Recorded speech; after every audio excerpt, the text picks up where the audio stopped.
Hello everyone, I am Tacit and welcome to the Gems of War campaign 15, week 2, day 7. Of course, since this day 7 is the final day of the week, so we have a bunch of things to go over.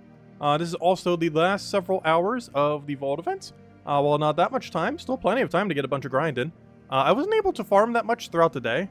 Ended up crashing last night. Waking up a bit late and it changed everything that I was going to do today as far as schedule-wise. Which also means I wasn't able to get out the videos either. Soon TM. But, what we will be doing, of course, is trying to get all of our Vault keys we need. I am not ending the stream until this number right here is 500 or above.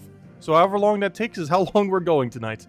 I currently only have 3 Paloozas, I believe, so yeah, it's going to take a while. Because that means we have to grind at minimum 2 Paloozas during the stream.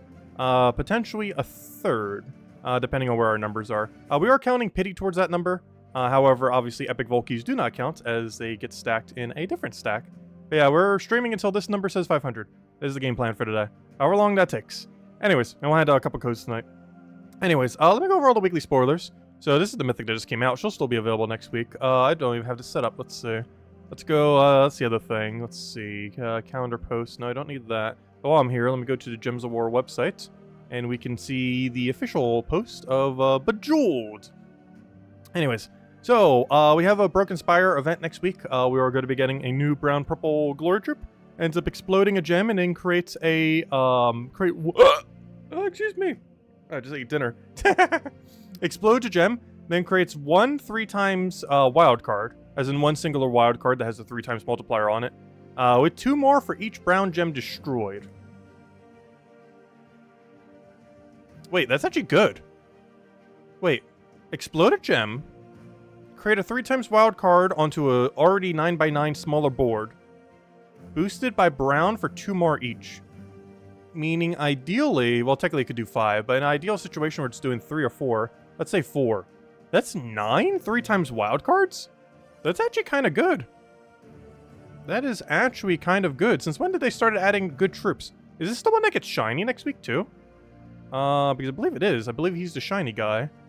Yeah, Golem shiny tokens, yeah. I still don't feel like this is that worth it, but yeah, he's the one that is shiny next week. Interesting.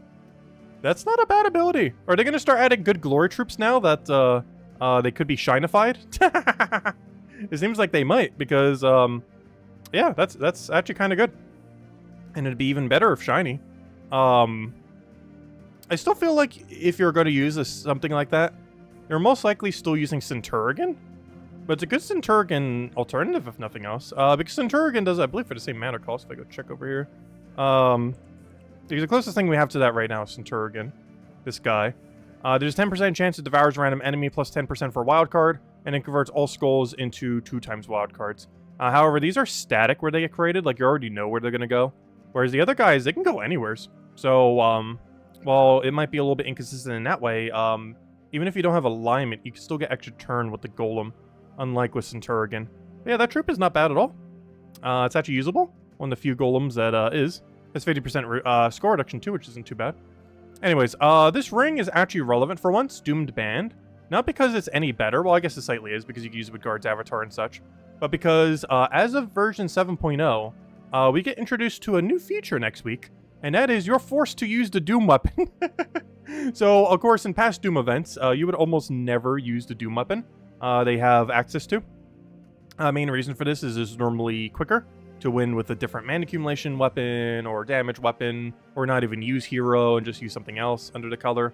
However, you get double points now on the Doom. So you basically get 2 Doom kills for every 1 Doom you kill for using this Doom weapon. I believe you only have to do this on the Doom battle, though I will double check tomorrow morning and do it on all the battles to see if it doubles anything.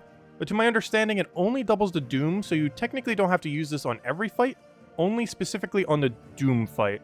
Though I will check every fight just to double check. But yeah, I believe you only have to fight it on the actual Doom, the one that the Doom is present, as in the final battle of each floor. So yeah, make sure to use it on that. That also technically means, I wonder how that affects heroism. Because if you use a heroism, you auto-complete out the floor, but I don't think you're going to get double Doom kills for that. So that's technically a slight nerf to heroism, if so. So it'll be interesting to see how that pans out. But anyways, yeah, this is a weapon. Or, you know, you have to use the weapon. As far as what the weapon does, it gives a bunch of magic to all allies. +1 per tempering level, so having this thing max would be very useful. I'll be using the orb for that to make sure to max it out. It also gets to give a bunch of armor to brown allies, which of course Guard's Avatar are pretty noteworthy in that regard if you happen to have access to it. And if the enemy has a Doom, which will be every single time you fight it, you gain 10 attack. So that's not much, but a little bit extra effect. They're also changing up the Deep Delve, it looks like. Or not Deep Delve, I will eventually say the right word for things. The Trial changes. They end up changing how the Trial will work for the week, which they've been doing for pretty much all of them at this point. But yeah, that's the rundown. But yeah, Doom event's going to be a little bit different next week compared to how it's been in the past. But still relatively the same. It's more so just use this weapon and you'll be good to go. But now you're forced to have to use that plus 3 other troops rather than 4 of anything you want.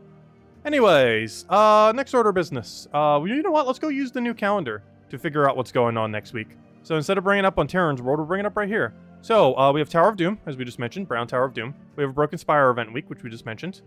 Tuesday, we're going to be having the Faction Assault for... Let's see, can I remember it based on that image? It's called Lava something, I believe. Let's see. How'd you forget? It's called the... Fire Rift. I knew it was something fire related. So we have Fire Rift faction on Tuesday. We have a pet of some... What on earth is that pet? We have a Sko... Oh, it's International Cat Day pet. Ah. Wait, do we have International Cat and Dog Day in the same month? Also, have I gotten the cat and dog codes yet from Jeddo? I don't think I have yet. Soon, TM. Hopefully soon. So we can start heading them out. I wonder if we're just going to get copies of these pets. Oh, that would actually be interesting if they give it for this year and rather than one of the older years. It'd be more convenient if it was one of the older year ones, but it would make it easier to max out these if nothing else. But yeah, International Cat Day. Interesting. Interesting. So definitely make sure to pick that up. Thursday we have the class event for Warlord. And then Friday we have ourselves the Bounty Hunter for this guy. The Treekin. Let's open him up in new tab. Does he do anything relevant? He gains magic +1 attack and armor, converts 4 brown gems to entangle gems. Oh, that's a new gem type. Entangle gem sounds like it is a green gem that when taken will entangle a random enemy. I'm not sure if that's what it does, but it sure sounds like that's what it does. Green gem that entangles an enemy when taken.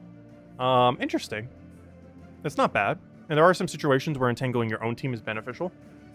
So, yeah, that's okay. The fact that it only creates 4 is not particularly good. But this gem itself seems decent, at least. It has potential. You can also technically synergize it with Fairy Fire gems, as they are both green, if not mistaken. So Entangle gems are green. Well, they should be. It'd be weird if they were brown. But maybe they are brown, because, I don't know, they're either brown or green. If they are brown, then that means you're not getting any value from that convert. Oh no, it seems like they'd be green rather than brown, but we'll find out this Friday. Because honestly, I'm not sure which one it is. But we'll find out soon, as it's a brand new gem type. Who knows, maybe it is brown. This is a pretty brown-themed week, after all. Anyways, that's pretty much everything happening next week. Not too much. It's basically the standard, just with a slightly different Tower of Doom compared to normal. And an actually slightly good Glory Troop for once. Anyways, hello everyone! Hope all you guys been doing well. Hope you all had a wonderful weekend. Hello, Bill. Hello, Lester. Hello, Jason. Hello, Roman. Hello, Emernator. Hello, yeah. Hello, Mr. Z. Hello, Humberto. Hello, Bill. Hello, Mr. Z. Hello, Imperial. Hello, hello, Cookie. Hello, Stacy. Hello, Supernova. Hello, Jonian. Hello, Tyrion. Hello, Crisp. Hello, T3. Hello, Logic Slayer. Hello, Genki. Hello, Kikolia. Hello, everyone else. Welcome, welcome, welcome. Hope all you guys been doing well. Okay, so, let's see. Don't need that. Okay, so let's start grinding. Let's start getting on the grind. You know what? Let's clear out the dailies first. Real quick. We shouldn't have that much to do. We have finished every weekly. We finished Underspire yesterday, which actually took us one more room than the other time, but still got through. We overspent on torches as well. We're going to try to conserve as much as possible next week. Also, hello, Jamie. Welcome, welcome. To make sure we don't spend as much. Did I remember to get Rillaboom? I forgot to last night because I kind of crashed after I had dinner, after the stream. However, I did remember to do it like 1 hour before the event ended. And funny enough, I actually already had a Corviknight built exactly as needed. So yeah, it was very quick and very easy. So yeah, it worked out quite nicely. As I had pretty much the exact, or what I assumed the exact meta would have been. It was just a body press Corviknight with iron defense and everything. which I assume was a strategy, given that you said that Corviknight was useful. It was that one random attack Terra type 1 in the wild. I think we actually called it on stream ages back, around when the game first launched, like the first week or two. I saw it in the wild and was like, oh, I'm going to train this up in case I ever want to body press Corviknight. And I haven't used them a single day until today. So that one thing I did like 8 months ago, I finally got to utilize. Yup, Dizzy, get it? Nice. Oh yeah, I meant to last night, but I completely crashed. And it kind of ruined some of the things I was planning to do today, too. And for the channel, I haven't been able to bring out a single Gems of War video. Because I wanted to cover the... I still kind of want to after the stream. If I have time between now and the reset. I do want to go cover 2 teams, or 2 videos. One going over gold farming with the new guy, and one going over shiny keys. Now that we finally have a decent chunk of them. And it'll probably be the last time we use shiny keys for a while. What do we need here? This should be enough. Take him out. Boom, dead. Yeah, we'll take the other one there. Oh, so speaking of Izzy, where is Isabel? She hasn't been around yet today. Pretty sure she'll pop up at some point, unless she's busy tonight. Better went to bed early. She probably tired herself out from Volt grinding all weekend.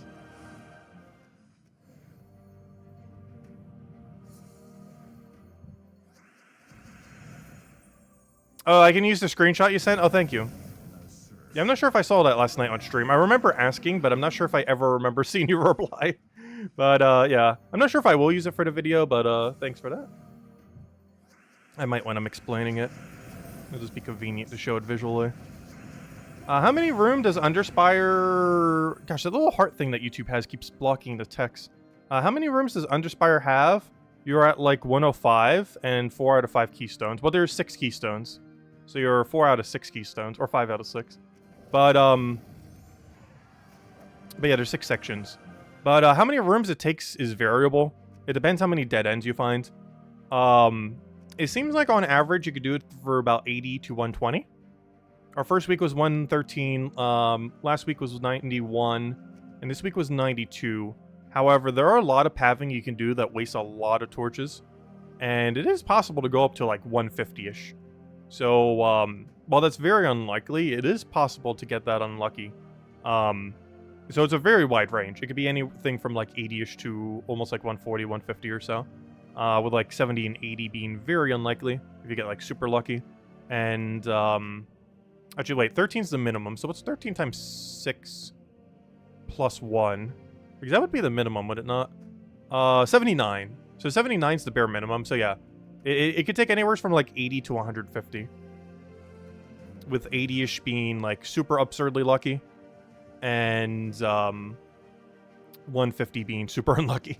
Where you basically went down almost every path. Or at least a good number of them. So it's a very wide variable of how many it could take. But in my experience these days, once you have like all the strategies down, it seems like it's about 100, give or take. Like 10 down or 20 up. Like anywhere from like 90 to 120-ish or so. But it is a very variable mode. Based on luck. Well, some of it seems to not be luck, some of it seems to be luck. It's hard to tell. Oh, it's time to play Guess That Door! Nice! Oh, here we go. Let's go play some Guess That Door. Let's see. 1 second. Trying to get the Guess the Door. Let's see. Poll, make a poll, start a poll. No, not a Q&A, start a poll.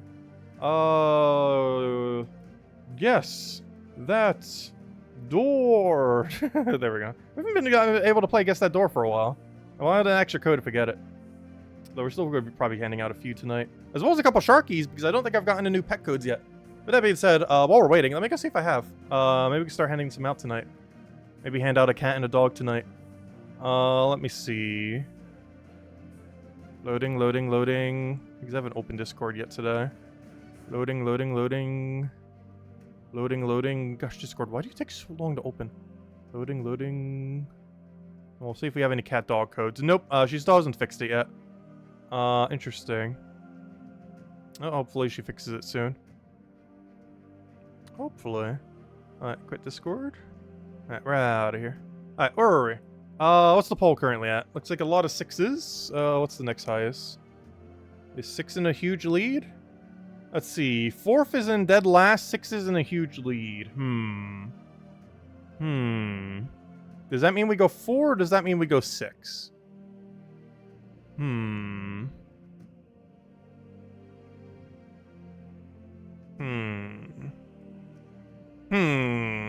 It was 4! Always. No, not always. Ah, the lowest one got it. Again. Ah, unfortunate. Anyways.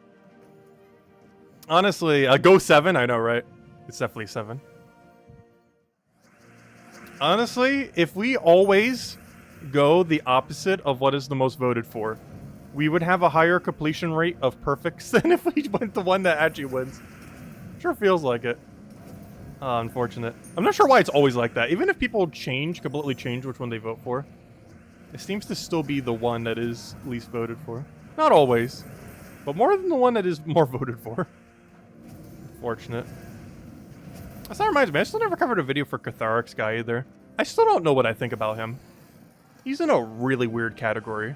More so than any troop I've ever seen. He's such a good bad troop in a way that hasn't really been in the game before. He's like his own category of really good, really bad troop. Because his goods are really good and his bads are really bad, but in a way different way than quite a few other troops are good and bad. Just very strange, his troop. Like, he's definitely good. He's one of the 10 best troops in the game. But he does so in a way that does not feel like it. He's just such a weird troop. It mostly has to do with how power gems spawn in the current state of the game. This would be a completely different story. Like, he'd be stronger than Zolgoth if power gems worked the way you think they would. In that, like, a yellow power gem wouldn't override a yellow. It does, currently. But if it didn't, you know, then that'd be a whole different story with this guy. But currently, power gems can override each other. Which, yeah, is very problematic for his extra turn capabilities. Or lack thereof.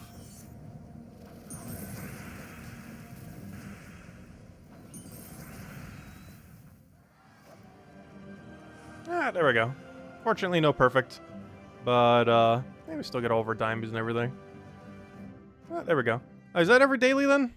Are we good to go on sending Volt for the rest of the time? First things first, though, we should go grind until we get a verse. Because I'm actually really low on verses right now. And we still need a bit more in order to get them all. Alright, we don't need that. Let's go and dust the Volo, I guess. I think I still have the team set up from when I was on mobile. So let me go change it. Put you all the way to the first slot. Yeah, Wand Catharix is pretty good as well.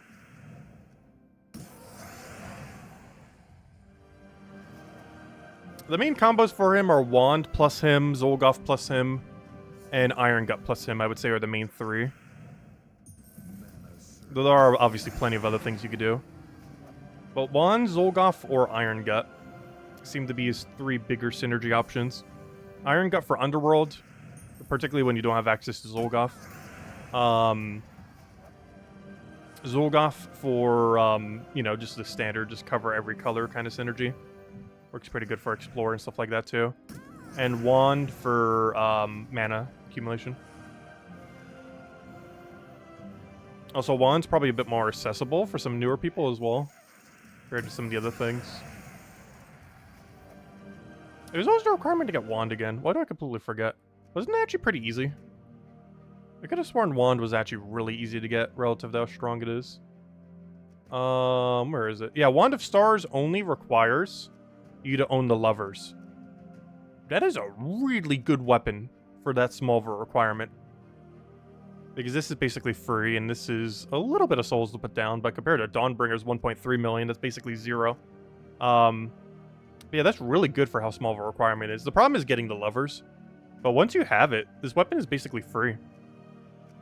Which is pretty nice. Hey, Tributary. Let me grab that.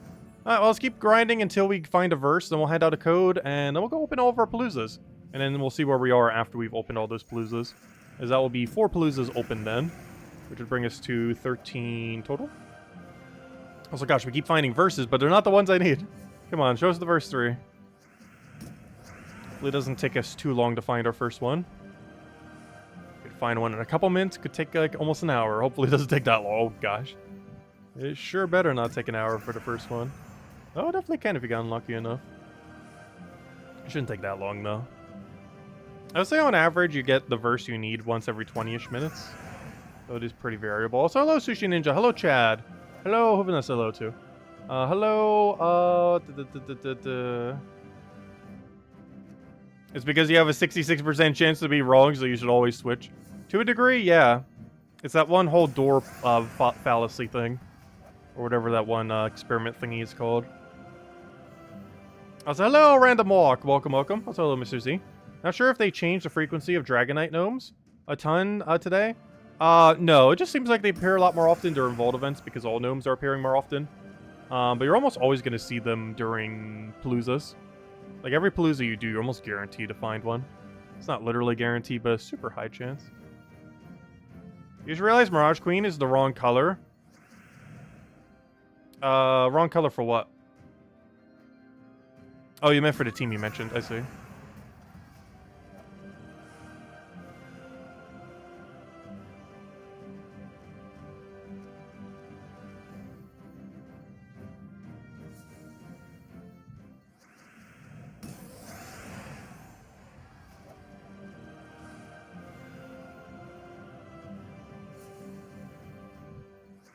Yeah, Axe of Fire is in Soulforge tomorrow.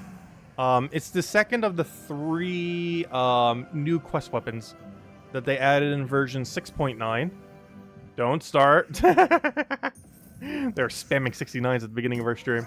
But, yeah, version 6.9 was when they added those 3 weapons. And, they're not particularly good later in the game. But overall, as a weapon, they're not bad. Like, for when you get them, like, almost immediately as soon as you start the game, they're kind of good. But when you have access to, like, nearly every weapon or literally every weapon, they're definitely not one you would ever choose to use.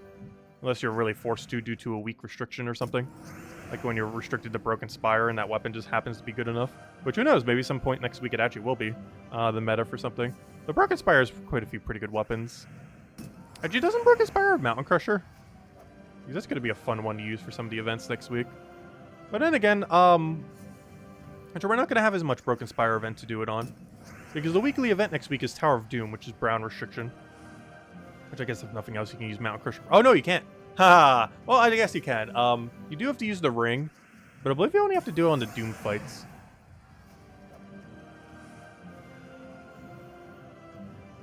But we'll find out tomorrow. But to my understanding, you only have to use the Doom ring on the Doom fight in order to get double points for the Doom. I don't believe it has any effect on the other ones, so I am not 100% certain. Yeah, we'll find out early tomorrow. I'll make sure to mention the weekly video.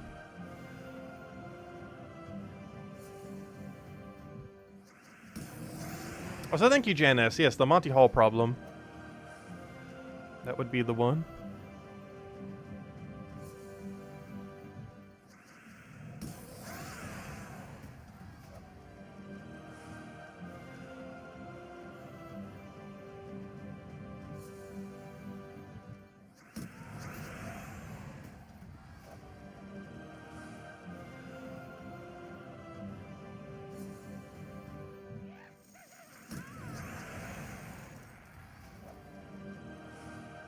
Is to get double fireballs or heroisms? Yeah, I'm not sure how heroism's gonna work. Because didn't heroism technically get nerfed? Because unless it remembers the last team you used, then, will it actually double it or not? And if so, that means the previous battle you would have to do before heroism would have to be using the Doom weapon. Because it's either going to do one of two things. A heroism is either going to check the most previous team you used, which you would need to make sure that is a Doom weapon one, in order to get double points. Or, it won't double your points ever, and it will simply just give you 1, and it will not check anything to give you 2. So we don't currently know. Also, hello, Isabel! Welcome, welcome. Also, sorry I couldn't help you last night. Heard that Tyrion was able to, luckily. So you were still able to get it. But I completely crashed after dinner last night. And it kind of set back some things I meant to do today. Still got quite a bit done today, though. Though not much related to the channel or gaming. I was still able to get the Rillaboon in like the last like 30 minutes though. I'm glad you were able to get it as well. But yeah, I'm kind of curious to see what the DLC does for that game. Other than the special event Pokemon, I haven't played that game basically since February. Like, I haven't, like, played Pokemon Scarlet and Violet since February. Even though I've been getting all the event Pokemon since then. But I think that the first DLC comes out next month, doesn't it? Definitely need to stream it at some point. Probably as soon as it comes out.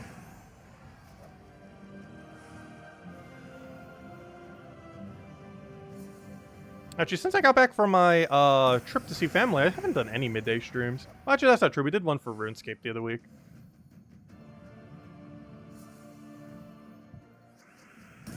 Not sure what game I want to do next. I still want to finish out the Mega Man series, but I don't really want to do that as the next game we necessarily do. It's because we still have to play through the 5th and 6th game. The 5th one, if I'm not mistaken, I believe they added a more turn-based mode to the game. Because it always had like a weird mix of turn-based and real-time. And they made like a purely turn-based option that was added to it. I remember it being decently fun, but it took forever. Like, it made the pacing of the game, like, a lot longer than, I think, some of the previous ones. Because the previous one we finished in, like, what, 18 hours? Like, this one will probably be longer just because the minigame style thing that it has throughout the storyline. Don't forget to pick up the gems from the daily task. Oh, I already got them. Unless you mean some different daily task. What do you mean, adventure board? Yeah, I already got them. There's 75 gems here, but yeah, quite a bit. 75 plus the daily. So that's 95 right there. Oh, you know what? I didn't grab the food. Might as well grab the food. Just sitting there. Might as well grab it. Right now... Oh, this is the other Phoenicia team. But right now, we're just trying to find a verse 3. And once we find a verse 3, we'll run Palooza until we hit 0. And then after we hit 0 Paloozas, we will determine what our numbers are at. And figure out what we do from there. That is the game plan. You dip below 100k gems? Oh no. Whatever shall you do? It's a lot of gems.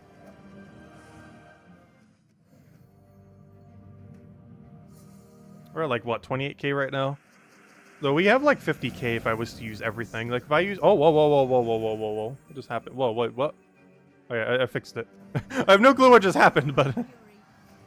I think I somehow just double-clicked the top tab, and it did something weird like that. That's so weird.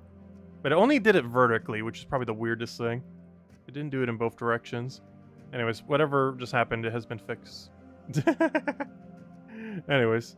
Let's go back to, not that. Let's go back to the quick kill.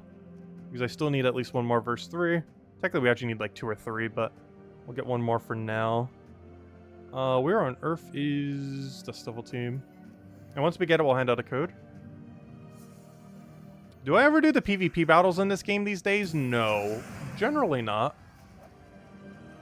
Which reminds me, was the requirement this week to do PvP battles for the thing? Ooh, an angel with an epic Volkey! Nice. Hey, that counts to our stacks. I'm counting it. Anyways, hey, it was during Volt event, still counts. Nice drop. Oh no, we didn't have to do PvP, or if we did, I already did it. One or the other. Yeah, I think the task was to do like 15 PvP battles, but we did it like way earlier in the week. I think we did it while we were messing with the gold farming team or something. These were just kind of messing around with it in PvP for the fun of it. Like, Scaldiki used to be pretty good in PvP as well. Until it got nerfed.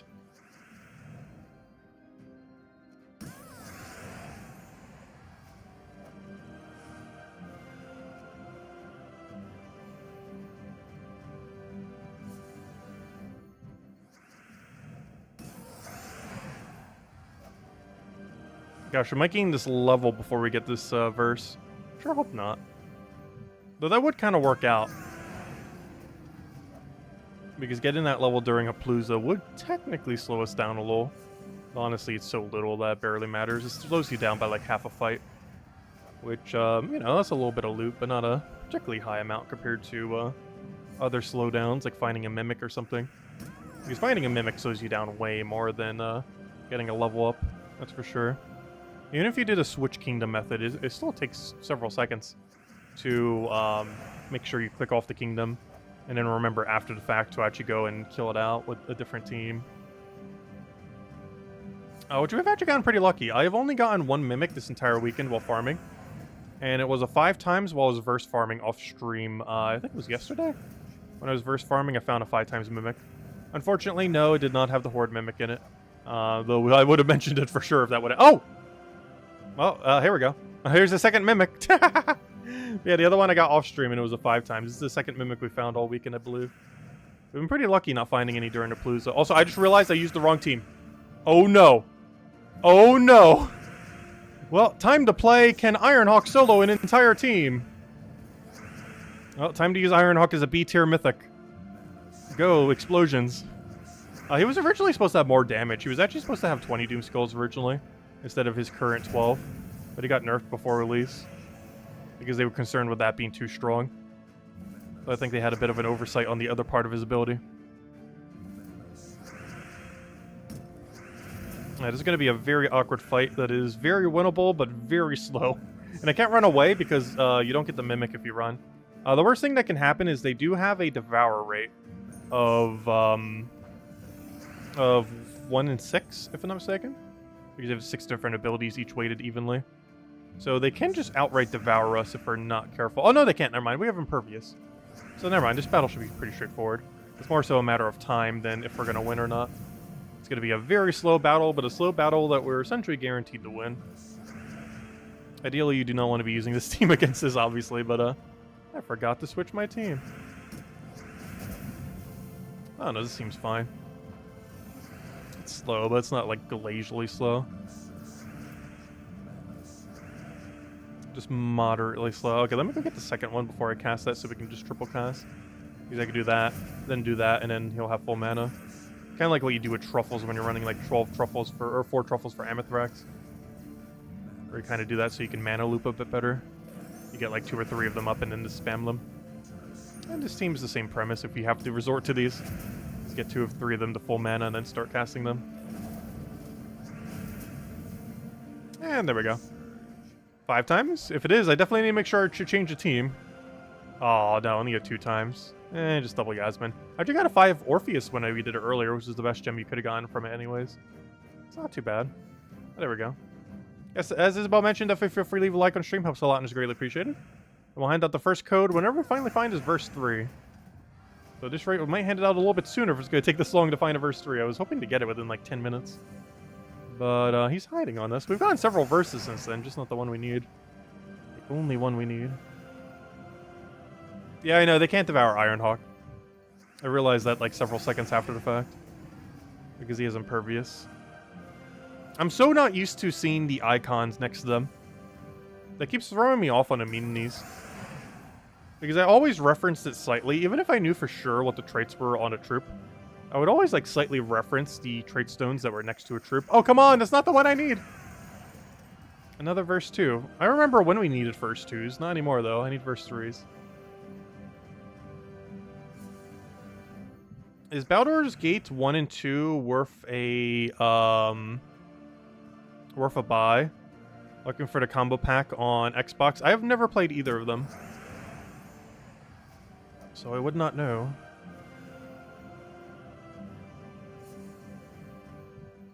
For favorite troop, is that just the one based on PvP? Yeah, there's a weird MVP system for PvP. What exactly it's determined by, I'm not really sure, but more often than not, it's the one that does the most damage.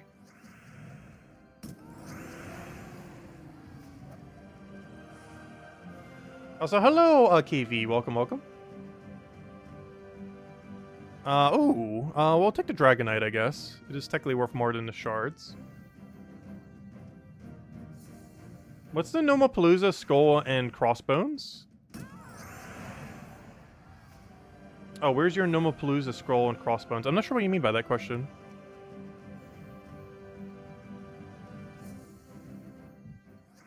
Larn Catharix, Dracos, Panther, and Merchant Glass. Interesting. Did they ever buff Dracos? I think they did when they did the Adana rework. Not enough, though. Dracos 337 was 1337. is one of those insta-kill troops that just never had enough power. I believe they did tweak it slightly during the Adana rework, but I can actually not even remember what it was, the tweak that they did. I know they buffed it slightly, but not enough to make it, like, super viable. Because at that point, I would almost just want to run 2 Catharixes. Which reminds me, I still never crafted a second one. Yeah, I need to go do that. Because just as a joke, I do kind of want to mention a double Catharix team for the video. When we do eventually get around to it. It's not bad. Definitely usable. There's a rumor that they're coming to Game Pass. Oh, the other game. Oh yeah, I actually never bothered with any of those Game Pass thingies. Don't you get to keep all the games after the fact? Almost kind of like what Epic Games does. Which I've actually downloaded like about a dozen games from Epic Games for free when they've had them rotate that you get to keep forever. I've still not played a single free game on Epic Games ever. Actually, the only thing I've ever realistically used the Epic Games launcher for is to play the beta of Darkest Dungeon 2, which reminds me, Darkest Dungeon 2 is actually getting more content soon. I have not played it a single time since we last streamed it. I was going to, but the problem is, the way that Darkest Dungeon 2 is set up, each run takes so long, and I've just never had enough free time on a given day to sit down for like 4 hours to play a run. So I still have not played it a single time since we last streamed it. Which is kind of sad, because the game's fun, but they made a lot of weird design choices for the game that I'm surprised weren't fixed during the beta. Some of them were kind of fixable. Like, the game took even longer before the beta. And they kind of streamlined some portions of it, but I still missed the mark in a lot of other areas. Which is unfortunate, because Darkest Dungeon 1 was such a good game. And still is. Honestly, I would still say to this day, they're both a different experience, but I would still say Darkest Dungeon 1 is way superior to Darkest Dungeon 2. As far as everything that has going on. Which is unfortunate.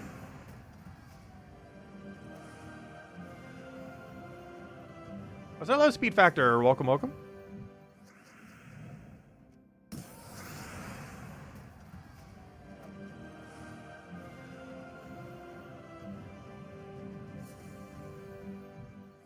Hey, how's everyone's gnome grind been going? I never even asked that all weekend. Did any of you go for 1,000, 500, 300, 100? Any number? We can even make a poll for it. Actually, might as well. Let's see. How many vaults did you go for? Let's see. Start a poll. How many vault keys did you grind for this weekend? Let's see. 0 to 50. 50 to 200. Let's see. 50 to 200. Let's say like 200 to 500? I'm not sure if that's too big of a range. We'll find out in a moment. And then 501 plus. Actually, let me make that 499 since I made that such a big range. 499. That's not a 9. That's still not a 9. There we go. And then 500 plus. I'm not going to put 1,000 plus option. We know who you are, Tyrion. No. I'm very sure some other people did it too. Let's see. How many keys did you grind for this weekend? There we go.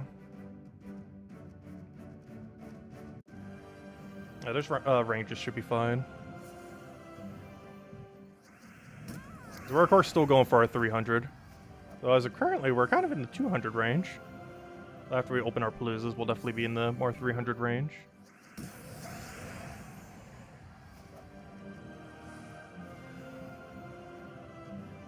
You only need the 700 or 200 only. That's still like double what we're doing this weekend.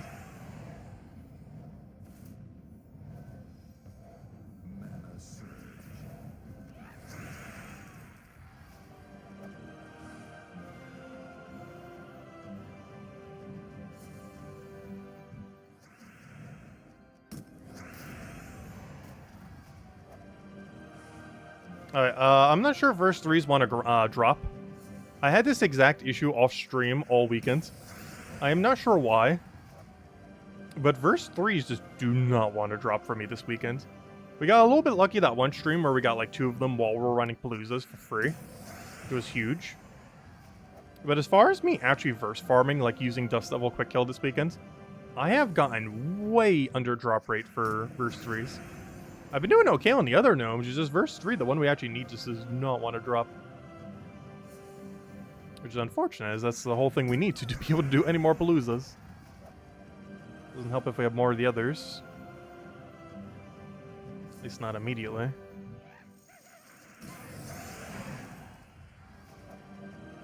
I've been way under drop rate for them this weekend, which is kind of unfortunate. We'll get it eventually. It's out there somewhere.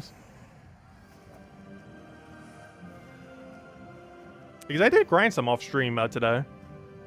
Not too much compared to the other days, but I think I got like 2 verses off stream.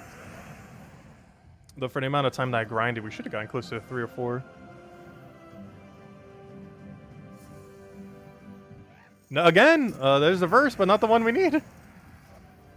That's not what we need. We've gotten like 6 verses a stream. Not a single one has been the actual one we need. We've gotten all 3 of the other ones at least once, if not twice each. But no 3.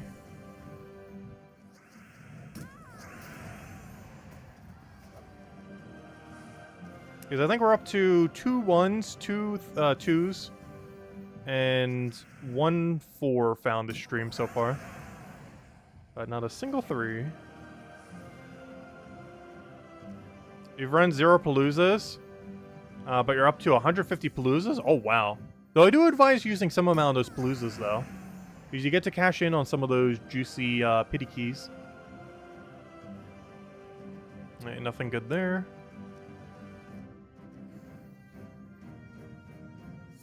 Yeah, that's a pretty big pile. 150.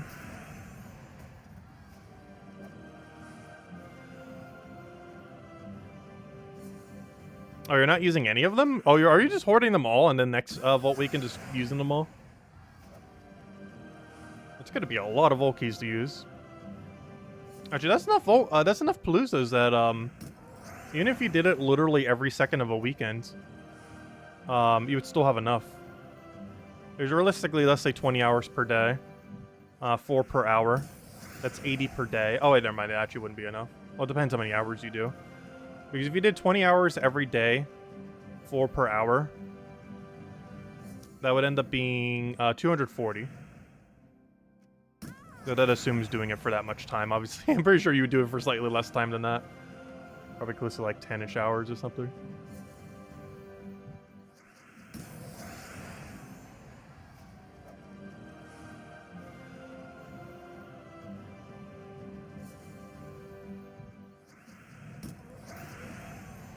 Are you going to throw a 50 next Vault event? It seems like a pretty good amount.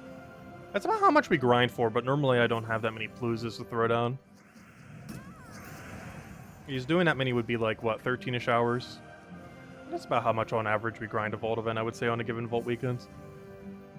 I think we're already up to that time already at this point. Though most of it was pretty idle off-stream, where we're just like doing prison merge, what we're doing right now. Just trying to find these verse 3s that don't want to drop. Except I'm doing it on mobile while doing other things. And I just click ever so occasionally. It's one of the few times I actually play on mobile. Is to do quick kill Dust Devil during a Vault event weekend. This is very convenient just to drag out, play a few matches real quick. Oh, come on. We have gotten over 2 of every verse except the one we need. That was the second verse 4. And the other 2 I think we have like 2 and 3 of. But not a single, not a single verse 3. The one we actually need. That's 6 or 7 gnomes that are all not the one we need.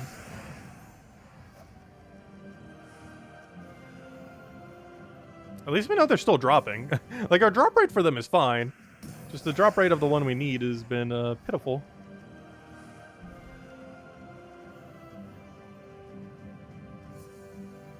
I might just start using the verses soon. If we don't find it in the next, like, 5 minutes, we're going to throw down every Palooza we have and just hope we get lucky on them finding verse 3 in it like we did on Friday.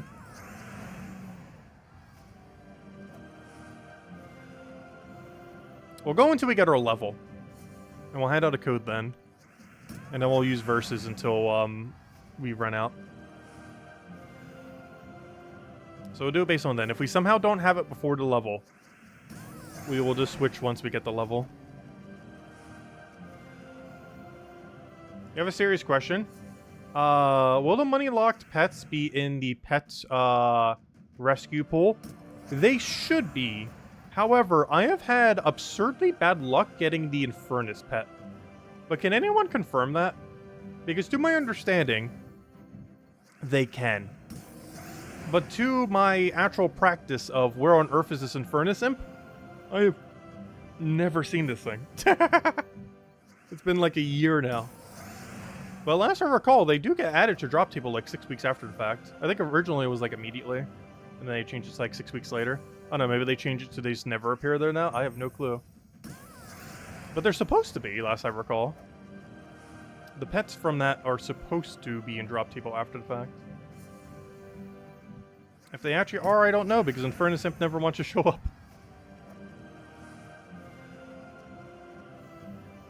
But last I recall, they do. Hey! Finally! Wow, that took forever. We've been grinding for like 30 minutes for one verse. We found it. Okay, let's go hand out the code. And I guess we're gaining a level mid-Palooza. That's fine. Yeah, I'm pretty sure they're in drop table. I've just gotten really unlucky, so I'm not sure if they are just like lower drop rate, or I'm just like absurdly unlucky on being on when this is active. But last I recall, these old pets do return. Unlock this pet in a pet rescue event. Yeah, it even says right here that it is indeed obtainable. Maybe it just has lower drop rate, or I've just been really unlucky, like with that gnome we just had. But, yeah, it is in drop table. Because we can see that through other means, too. Actually, I don't have any other one that I'm missing, so I can't actually show it. But yeah, this actually tells you how you get it, too. But yeah, unlock this pet via rescue event. Pet rescue events start when you defeat a pet gnome. And it just rolls between every single one that is eligible. But yeah, they are available after the fact. It's just, I've been very unlucky on Infernus Imp. Anyways, let's go hand out the code.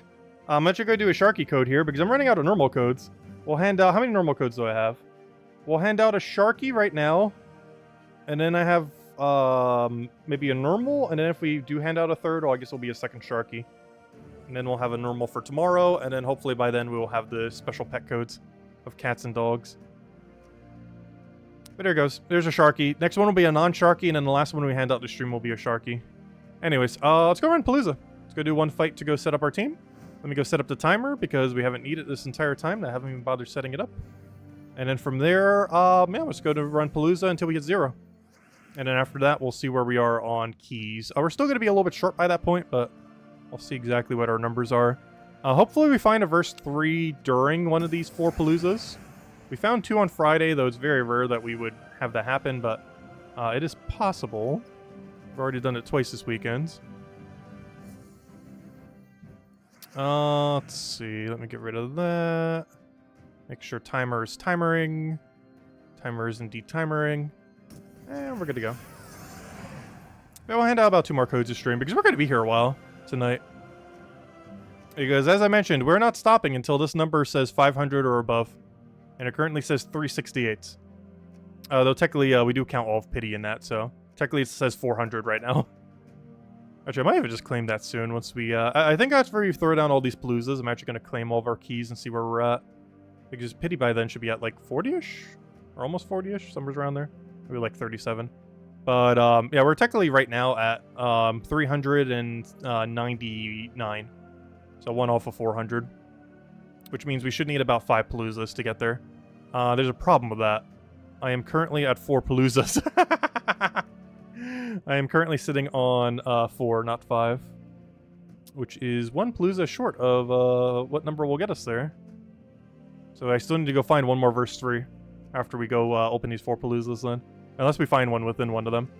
And even then, after opening 5 Paloozas, there's still a small chance we're slightly short. If we get unlucky or if we get too many epic Volkeys. Which honestly, our epic Volkey rate has been pretty good. Which is slightly bad if we're looking for normal Volkeys.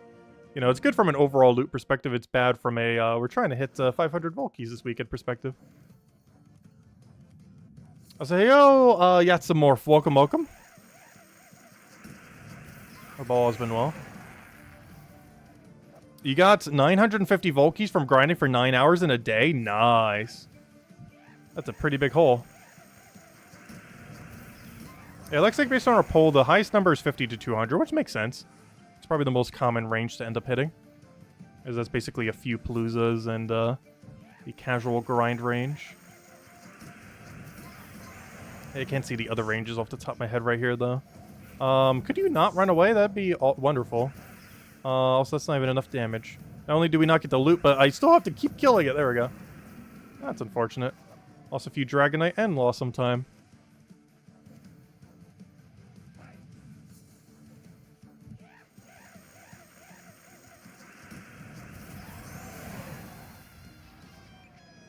Another 30-minute farm grind? I know. After we open all 4 of these Paloozas, we're still going to have to grind for another 3. And if we get unlucky again, it could take like anywhere from half an hour to an hour. Realistically, it should take like 20 minutes on average or less. But, you know, we can keep getting unlucky. So far, all of them except those ones we found during the verses on Friday have been all unlucky. Like, we got super lucky finding 2 of them back-to-back, basically in Volkies. But beyond that, we have been way under drop rate on them throughout the weekend. Though our epic Volkies have been way above drop rate. Like, honestly, our actual loot from Volkies themselves have been pretty good this weekend. It's just getting the verses to open them has been kind of unlucky. Because we're way above on how many epic Volkies we should have right now. I think we should normally have like 18 or 19 right now. And we have 24. So we're doing way better on epics this weekend. And only one of those is from an angel, and it hasn't even been added yet. The one that we just got while we were farming for the verse. Because that was the only epic Volky I think I've gotten from an angel all weekend. And obviously I don't buy the merchant ones, they're way too expensive. Which I wish they would make them a little bit cheaper. Though even at half price, I'm not sure if I would do them. Like 180 gems for an epic Volky. The amount of unluckiness you could still get kind of makes that hesitant. Like, I would sooner spend 60 gems for a normal Volky than I would 180 gems for an epic Volky. But of course, neither of them are that. They're both double that cost. But even if a epic Volky costs 180 gems, the only thing I would do is just buy the normal Volkies for 60s instead. As you would get more value from 3 Volkies than you would from 1 epic Volky. An epic Volky's loot is worth roughly 2 normal Volkies. There are some exceptions, because some of the loots in it are tripled, like the amount of gems and a few others. But for the most part, the loot that you get from an epic Volky is only double that of a standard Volky. I know, the 4 Cedric drop. There's so many bad drops in an epic Volky. Like, yes, it has some amazing ones, like 900 gems, and like 48 gem keys, and a few other ones like that. But gosh, does it have horrific ones, like 4 of any gnome, or 4 Cedrics, or anything like that. I think it even drops 4 to Terra cards when you get them. Which I guess is slightly more useful, because if you do that twice, you don't need to spend a blue orb to max it. I believe you get 4 of them instead of 1. I actually forget. It's been a while. You just picked up 8 Volkies and 1 Palooza? Nice, wow. I think my best so far has been 6 this weekend. I think our best was 5.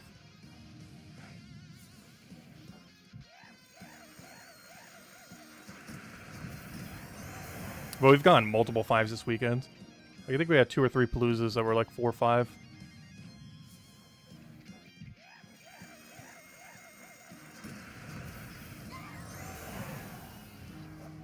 Hey, there's our level. Well, there's the time waste. Not that big of a time waste, though. At least like 5 seconds.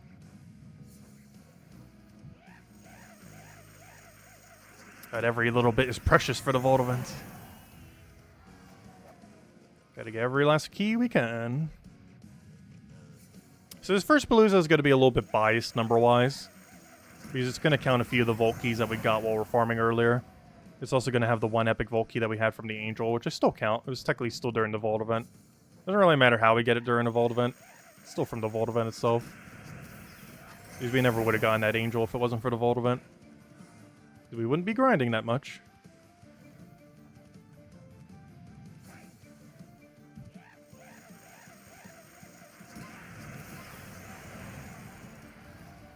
Honestly, the new card changes, I never hated it on any menu other than this one. My biggest concern is how it looks on this menu.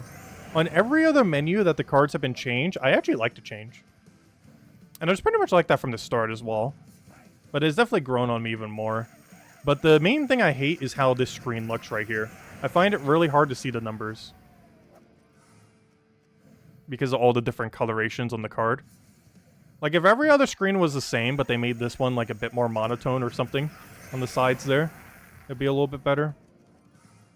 I just still find it really hard to read stats on this page, especially when you're doing quicker battles.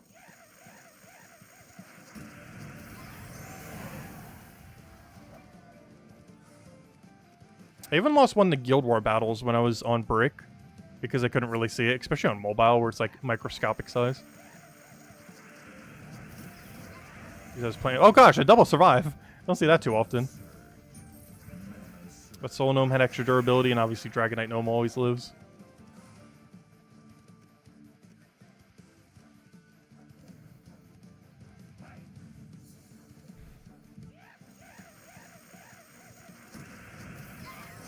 Though I do have to say, the main thing I actually really like about this new thing, though, I much prefer how the Gold Elite level looks. I like this cool border a lot. Compared to the old one. Like, it's a nice little design. Almost makes me want to gold medal everything just so it has that cool little design around it. Oh, please click the other thing.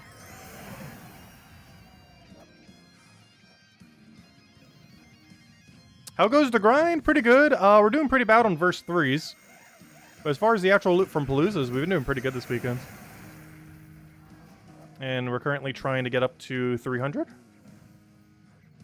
So that we will have 500 vault keys to go open. Whoa, the 4 Glory Gnome! Too bad you're not the final battle. That'd be some juicy loot. But we're nowhere near it, so we do have to kill that out. If that was the final 30 seconds, we would have just held until we reached the final battle.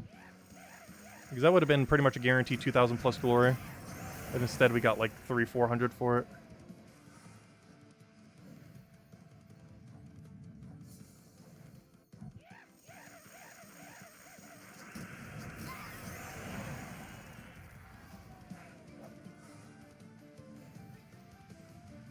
Yeah, the way that they look with full mana is a little bit more confusing. Not only can you not see their mana costs, but the way that it shows something as full mana is a little bit weird. It used to show on the entire card before. Now it only shows on the right side. Which, if you're looking to the left side of the card, which I'm doing a lot when I'm looking over at chat, I actually don't notice sometimes when something has full mana. When you're looking at it centered, it makes sense. But because I keep tilting my head over to the left to look at chat, it makes it harder to see if something has full mana. Because normally I could just see like this section all the way to the left, and I don't necessarily see like the far right side of the card.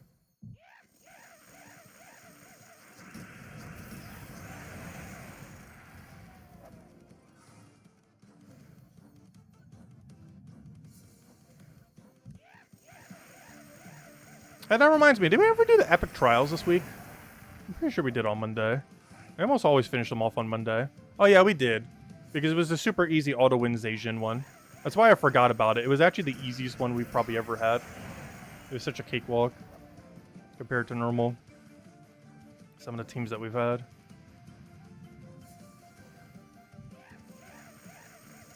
Darkest Dungeon 1 is easily superior to Darkest Dungeon 2. Yeah. Which is kind of disappointing, because Darkest Dungeon 1 was so good that I was hoping a sequel would also be, you know, similarly good. But Darkest Dungeon 2 wasn't bad, but I don't know. It was just a, it felt more like a game you would play through once and then, like, never touch again. Compared to Darkest Dungeon 1 that has, like, infinite replayability. To such a degree that the modding community has basically added, like, over 1,000 hours of content in that game. Actually, Underspire, not Underspire, Slay the Spire had a pretty similar thing happen. They actually had someone who basically made an unofficial DLC that to a degree almost became like a free official DLC in a sense. That doubled the amount of content in the game. I never actually played it yet, but you basically get to play as like all the bosses of the Underspire rather than as the normal units. And it quite literally doubles the base content of the game. As they added, I believe, 4 bosses, which are also, you know, 4 troops that you normally get to use for that game. I'm actually surprised they haven't released any kind of sequel. Didn't that game come out in like 2015? They're still working on some kind of sequel to Slay Spire. I'm not sure if it's going to be Slay Spire 2 or a completely new IP. But they're working on something. Which will likely be very Underspire... I keep saying Underspire. Slay Spire inspired.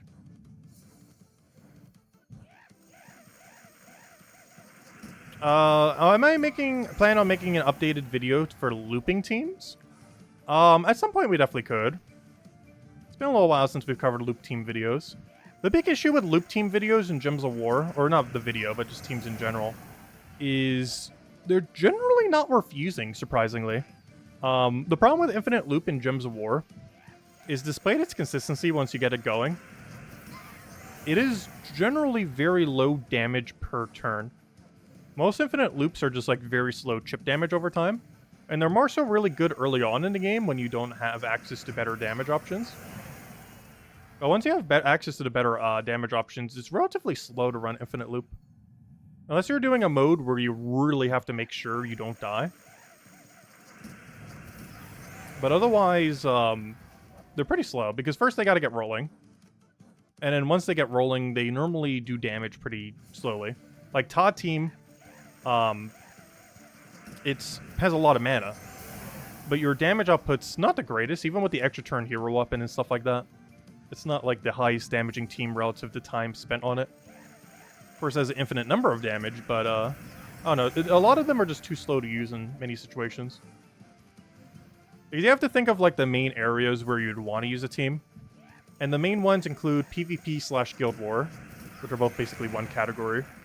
Even though the way that you build them is different, they're both basically the same category. We're fighting other players, or at least other players' teams. So you have to build the most broken, like, infinite loop stuff for them. Like, that's one of the cases where it does get used. But if you think of, like, every other case, it's relatively slow in most other situations. Like, Explore 12 grinding, normally too slow to use. Underworld could potentially be used, but if you have better kill options, it's not as worth it. Where else? Well, those are the main ones. Other than, like, for weekly modes, but those change every single week. Because those are, like, the main three categories I would say you need teams for. While there are plenty of other events, like Tower of Doom next week and stuff like that, that you need teams for, but that has overlap with Guild War. The main three categories I would say are Explore 12, Underworld, and PvP-like situations. And Infinite Loop is mostly just good in PvP-like situations, and not particularly good in the other two. It can be used for the other two, but it's relatively slow for the other two. Whereas it's a little bit better in PvP-like situations for two reasons. One is the AI tends to not mess it up as much, because if they have Infinite Loop, then there's less ways they can mess up. And the other is if you just Infinite Loop on the enemy before they Infinite Loop on you, you just win. Whereas sometimes damage teams can't get their damage out before the other team Infinite Loops on them.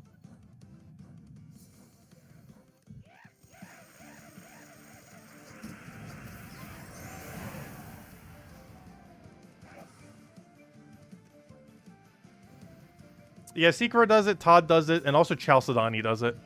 Those are like the three big ones for colors. But there's also the Goblin Infinite Loop, which is based mostly around Turnip. And if you guys haven't gotten Turnip yet, isn't this still a Zhejian week? Make sure to get it. You still have like another hour, or not an hour, another like 6 hours. If you haven't gotten the Turnip yet, it's still in Soulforge right now. If you don't have the resources for it, go grind the Vault event until you do. Because even if you haven't gotten it yet, if you just grind the Vault event, you'll get enough Jewel Gnomes to go get it pretty quickly. Just go get yourself another verse or two, open them up, and go craft yourself a Turnip. Because that's used for the Infinite Loop Goblin team. An Infinite Loop Goblin team can still function without Turnip, but it's generally the main thing that puts it together in most Infinite Loop Goblins.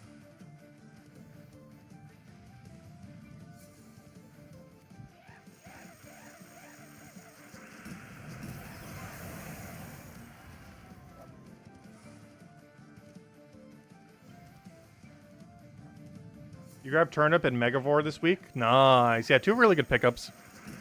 Megavore is still the only troop in the game that can 4 times armor tier. And Turnip just is infinite loop with goblins. Adjust. I say that as if it's not like one of the strongest weapons in the game. There we go. Well, that's pretty pitiful on souls, but better than what we would have gotten if we didn't wait like 10 seconds. There we go. Let's go add up the numbers. Let's see, how do we do? We also have to keep in mind, this was some of the keys from earlier too. Let's see. 91. Which, not bad, but you have to keep in mind some of those were from some of the off-stream key grinding. And one of these 2 epic vault keys was from the angel, so I technically only got 1 epic vault key during that. Though we did get 2 because of the angel one. And there we go, we're now 10 Paloozas down. And we're getting there. We're at 391. Add that with pity, and it looks like we're getting about 2 pity per cycle. So that means in 3 more Paloozas, we will have 39 pity. So yeah, we're going to be a little bit short. I'm still going to need at least 1 Palooza more, if not 2. Because we're going to have 39 more. So let's say right now we're at 440. Because that's how much pity we should get. Maybe 1 less, but that's about how much pity we should get. So we should be at either 440 or 439 counting pity from that. And then we count the 3 verses. So if we can get 20 per Palooza here, we will get enough. Otherwise, we're going to be a very awkward amount short. That will make us have to grind a bit more than anticipated. Well, hey, we'll find out. But yeah, it's going to cut it really close. I have to average at least 20 vault keys per each of these Paloozas. And if it's even slightly shorter than that, because we've got epic vault keys, or we just went slower, or we just got unluckier, then, yeah, we're going to have to go find a whole nother verse 3. And then run a whole nother Palooza just to get to the goal we want. And I will do it. This stream does not end until that number is 500 or higher.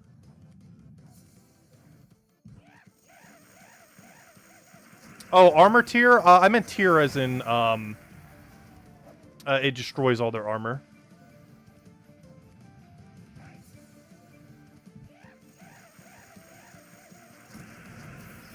Not as in tier list.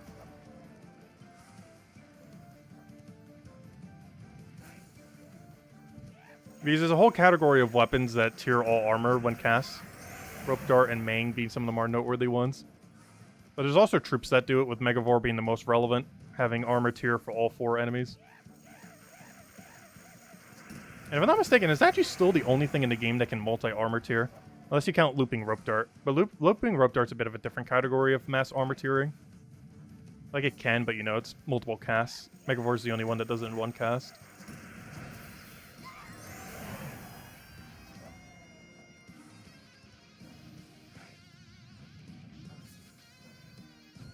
The only big issue with Megavore is he has no follow-up. Like, it's a really strong ability, but you can never actually turn off of it. Which is fine for how strong it is. But it's probably the main thing that makes me use Megavore not as much. If it created any amount of gems, or created like a bunch of blue when it got a kill or something, it'd be so much more viable. To some degree, it doesn't need it because it's already really strong, but I don't know, I kind of wish it had it at some point. Because it makes me use Rope Dart way more than Megavore, for that reason. Because Rope Dart, you can never drop your turn if you do it with enough mana accumulation. Whereas Megavore has a 100% chance to drop your turn the second it casts. My accent makes it sound like tier. That's funny. That northern accent. Oh, so what do you guys say? Route or route? Because I always say route. I'm not sure if that's a northern thing or just a American thing or just a thing. But I always say route instead of route. And in middle school, I actually spelt it as route as well because I never understood. Because everyone always says route and not route. So I always spelt it as route, like R-O-O-T. And I didn't realize that until middle school when I was doing like some kind of English assignment. And I was writing down route as an R-O-O-T when I was saying R-O-U-T-E. Because I always say it as route, not route. And I didn't realize then, it's like, oh, it's route. I still call it route.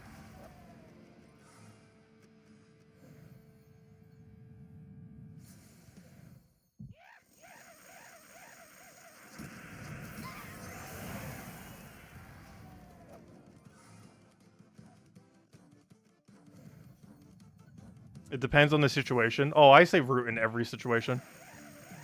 The only time I wouldn't say route is if I'm talking about a trail. I might say, like, what route did you take? Rather than what route did you take? Because route could be confused for trees. I think that might be the only time I would ever do it. Is if I'm on a nature trail. and I'm asking someone, like, what path did they take, I would say route instead of route. But I think that is the only context I would ever say route. Is in, like, a hiking context or something similar. But when referring to a road, I would always say route, not route.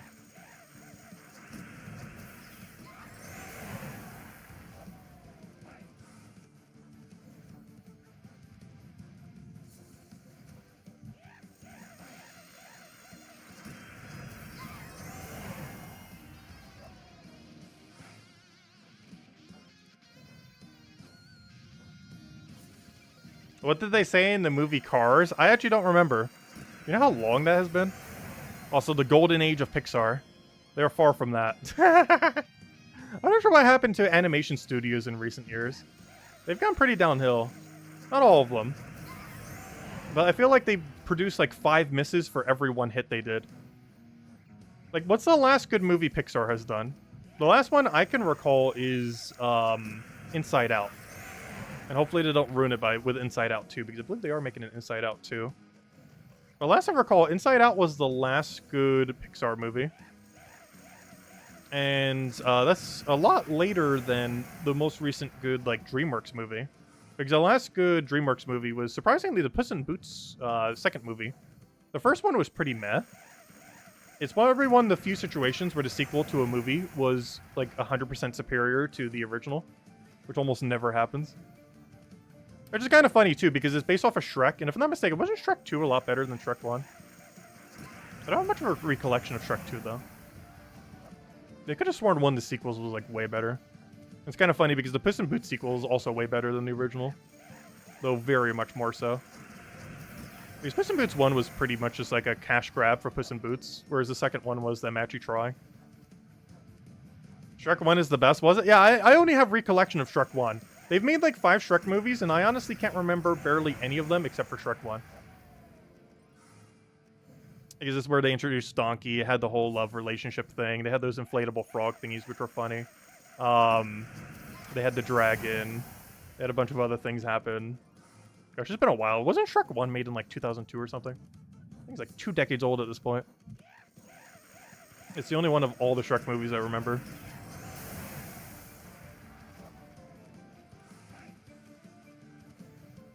I think one of the later ones had like a Pied Piper kind of thing. With like that flute thing. Like the very last one they did. They went a lot of weird tangents for some of the later ones. Because of course they use a lot of mythology, or the fairy tale kind of characters. Like even in Puss in Boots 2 they brought out, what? They brought out the 3 bears with the soup thing. They brought back, that one pie guy who like no one knows. And they made like a whole ordeal about it in the movie. And a few other things like that. Because even Puss in Boots himself is based on one of those fairy tale things. One of the more uncommon ones that people tend to not know. Like the 3 bears, like pretty much everyone knows. Like the 3 porridge thingy. Or some of the other ones are way more obscure.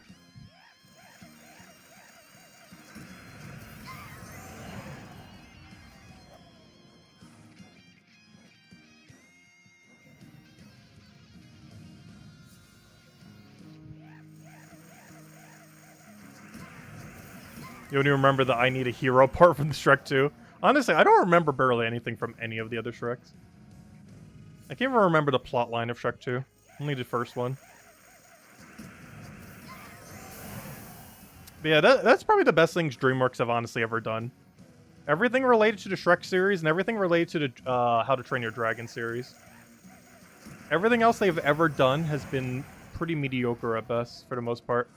Whereas Pixar was really good in their early years, and honestly, they haven't really been doing much lately. Like what? They made Elemental, which was kind of meh. I've never seen it, but from what I've seen of it, seems kind of underwhelming. They seemed way too safe. A lot of their more recent movies seem like that. Almost like they have like an algorithm on like, what is the safest possible way we could possibly make a movie? For the highest amount of appeal. And then it ultimately ends up like not appealing to almost anyone. Because it just comes out super generic.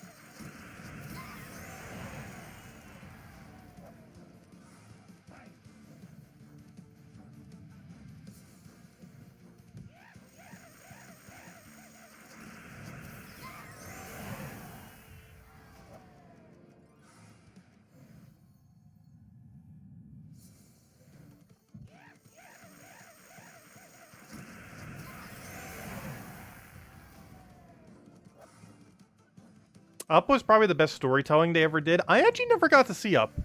In the golden years of Pixar, that is the only thing I have never seen that's generally considered in the golden years of Pixar. I should probably see it at some point.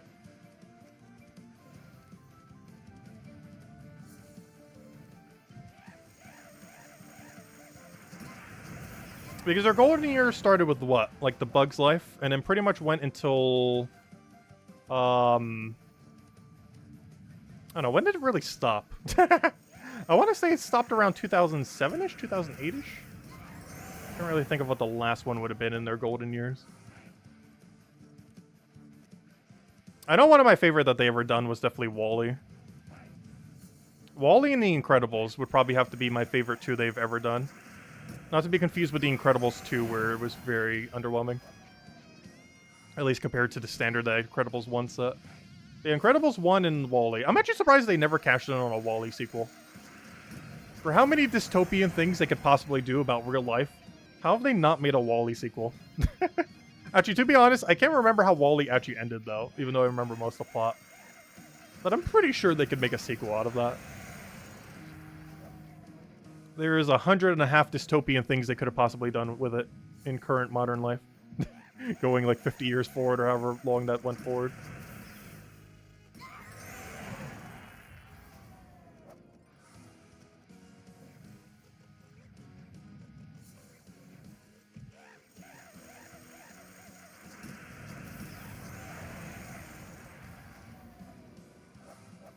Honestly, I hope they don't butcher a WALL-E sequel. Because that has so much potential to be really good. But so far, a lot of the more recent sequels they have been. Like Incredibles 2 was very underwhelming. Honestly, a lot of the more recent Toy Stories have been pretty underwhelming. What else have they sequeled recently? I can't even remember, to be honest. I never did see Cars 3. Also because Cars 2 is pretty underwhelming. Speaking of sequels that were butchered. Because Cars 2 was very meh, and it made me never bother seeing Cars 3. Because I figured if it was anything like Cars 2, it probably wouldn't have been worth it. I believe people did mention Cars 3 is better than Cars 2. But in all fairness, they set such a low bar with Cars 2 that that's not too hard to do. Also, did they make some kind of plane sequel? I have no clue what even happened with that. Yeah, WALL-E, the problem with WALL-E, if it ever had a sequel, is it pretty much wrapped up. That was one of the issues that the Toy Story 5 had, I believe. Because didn't Toy Story 4 wrap up pretty much perfectly? I don't want to spoil the ending, but if you ever seen it, it pretty much concluded.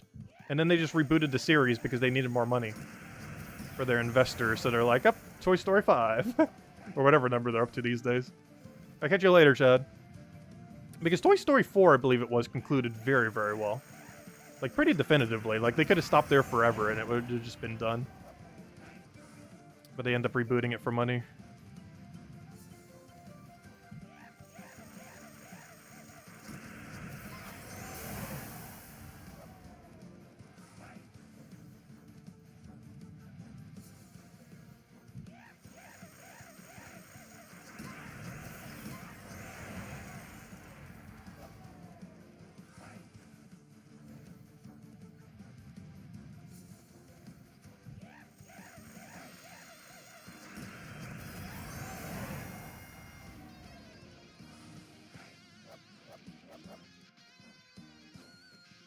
You can't believe that one corporation destroyed the whole world. Well, welcome to modern Earth. No. Where basically a handful of corporations do it now. They'll give them enough time, they'll monopolize enough into one single corporation.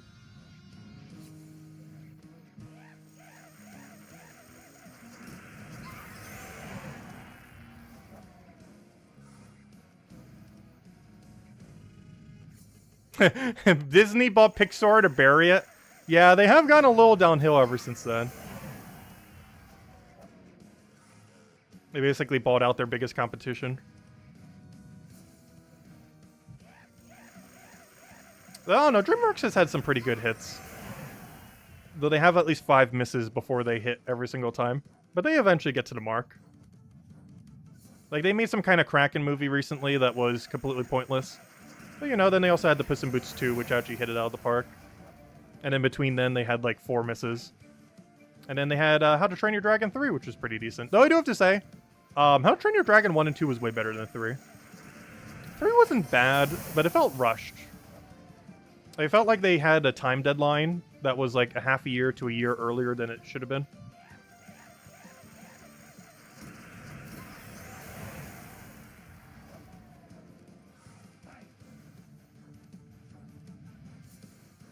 Disney's destroying all of its franchises. Yeah, I have no clue why they have a vendetta against their franchises and trying to make them all live action.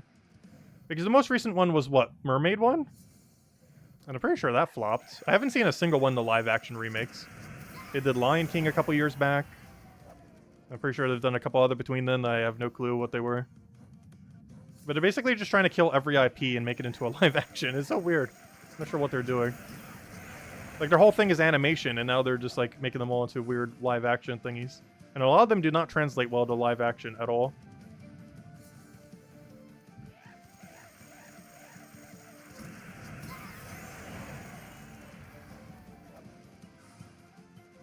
Illumination and... I actually forget what Fortiche is? I don't even remember which one it is. Is that the one that's been doing, like, those Spider-Man movies? Because their art style looks really cool. I've never bothered watching any of them. But they have a really cool art style. Illumination... I don't know. What has been good that the Illumination has done? They don't make bad movies. But I feel like they make overly safe movies. I mostly know them because of the, oh gosh, what are they called? The Minions. The good old Minions. The thing that brought them into fame. But, I don't know. What else stuff they worked on that isn't the Minions? Because that's like their entire brand. That's like basically their Mickey Mouse. Or all the Minions and how merchandisable they are. Honestly, they have probably made the most merchandisable thing out of animation in the last decade or two. Are those, little Minion guys. Because they've leaned, like, all in on that. Oh, did they? Oh, yeah, they were actually hired to do the Super Mario movie. I forgot about that.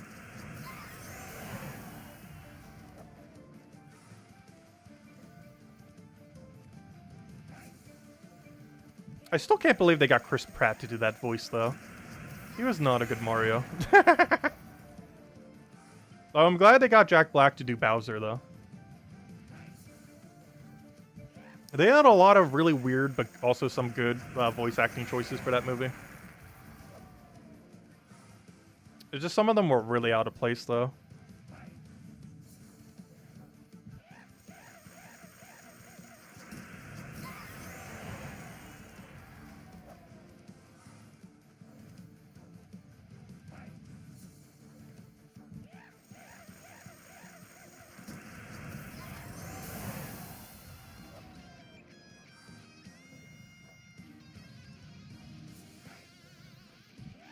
After this for Palooza, we'll go hand out a second code. Then we'll go open the last one we have left. Oh, I just realized I didn't update the numbers. Oh no. Well, we're gonna need a double update and remember to bring it to 12. After this Palooza. I completely forgot. I'll double update it soon. Hopefully we're on the luckier side. We have no clue until we go update it. A lot of the Japanese studios still have good animation. That's good. I haven't been watching any anime recently, though. I haven't watched anime in probably like 15 years. I can't even remember the last anime I have watched. And I don't think I've ever fully finished any animated series or anime series that was one of the like the longer ones. Like, I don't mean like a standard one that goes for like a reasonable amount of time. I mean like any of the behemoth ones that have a high triple-digit number or almost like 4-digit number. Because aren't some of them have 4-digit number of episodes? For example, I believe the ones that are in that category are things like... didn't One Piece get that high? I actually don't know. How much was Metal Alchemists? Or whatever the full name thing is. Full Metal Alchemist? Because I'm pretty sure that was a few hundred. Pokemon's obviously definitely exceeded 1,000. I never watched Death Note. That one's probably a shorter one. I think that one's like a few dozen. Dragon Ball Z probably reached over 1,000, didn't it? Is One Piece still really going? How long is One Piece? There's definitely more than One Piece. I don't think they can call that that thing One Piece anymore. How have they not found the One Piece? It's literally called One Piece. As in, like, one treasure thing. Have they found, like, 1,000 pieces now? Are they up to their 100th treasure? How on earth is One Piece over 1,000? Their title doesn't even make sense anymore, then. Like, what can they possibly be doing in current episode? Like, what's the plot that they're leading towards? Because the whole initial plot when I was originally watching as a kid is, you know, they're going for the One Piece. They're trying to all get their loot because they're all pirates and everything. But what could they still be doing this far in? 1,053 and still going. That is insane. Didn't Naruto go pretty long? I saw the earlier days of Naruto. Like, maybe like the first few seasons. Nothing beyond that. They got really stally in Naruto, though that's more of an anime thing. Where they get just like a billion filler episodes. And then I start losing interest. I think that's the main thing that has kept me away from anime. Is they have way too many filler episodes. There are so many series that just become like 80% filler.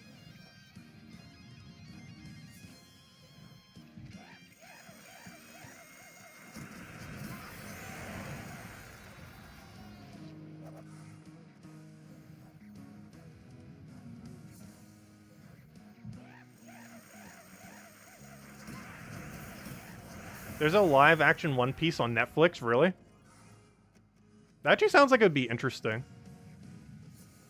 I don't really understand why a lot of Japanese companies haven't really tried doing that.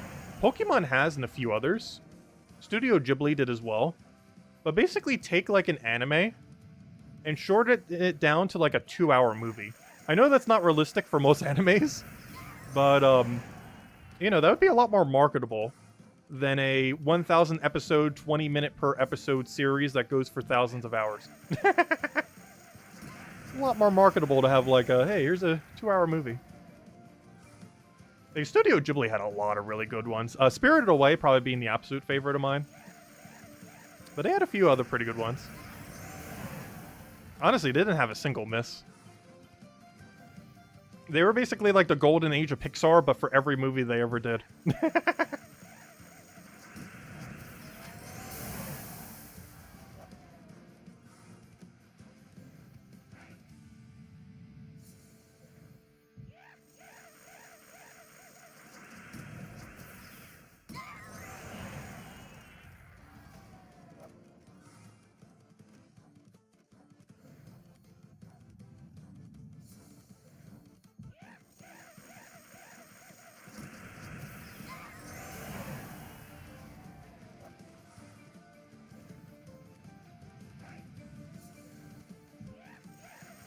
Oh yeah, Bleach, that one.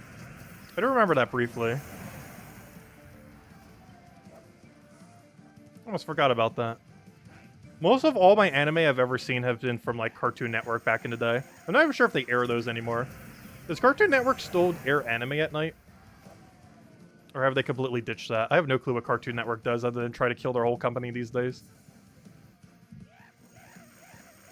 Because when I was a kid, that was like the only way I could watch anime. It was like late at night when it was on Cartoon Network. Yep, come on, click.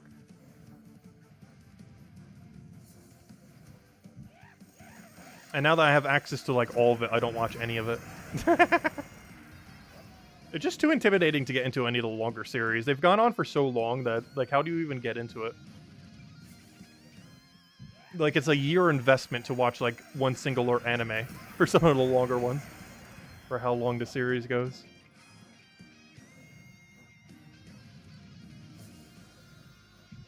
Have I seen Bible Black? I have not.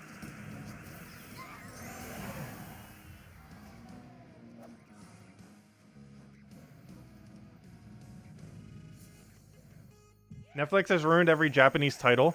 Oh yeah, didn't they make a Death Note sequel? How did that go?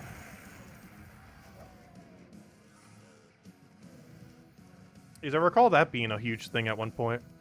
And I never bothered seeing it. Also because I don't have Netflix. Toonami ended in 2008. Oh, wait, I'm way beyond the times then. That would be around when I was a kid, though, so... That's the last I remember of Cartoon Network. Honestly, I only remember Cartoon Network at its peak. And honestly, I should just keep remembering it that way because it is nowhere near that these days. They have fallen from grace very far. Which is weird because I don't think Nickelodeon has really fallen that much.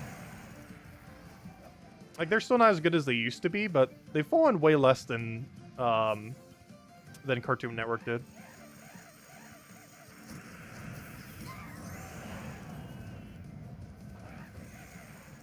Though they're still milking SpongeBob to the grave. It'll be the year 2100, and they will still be doing SpongeBob. If they still exist by then.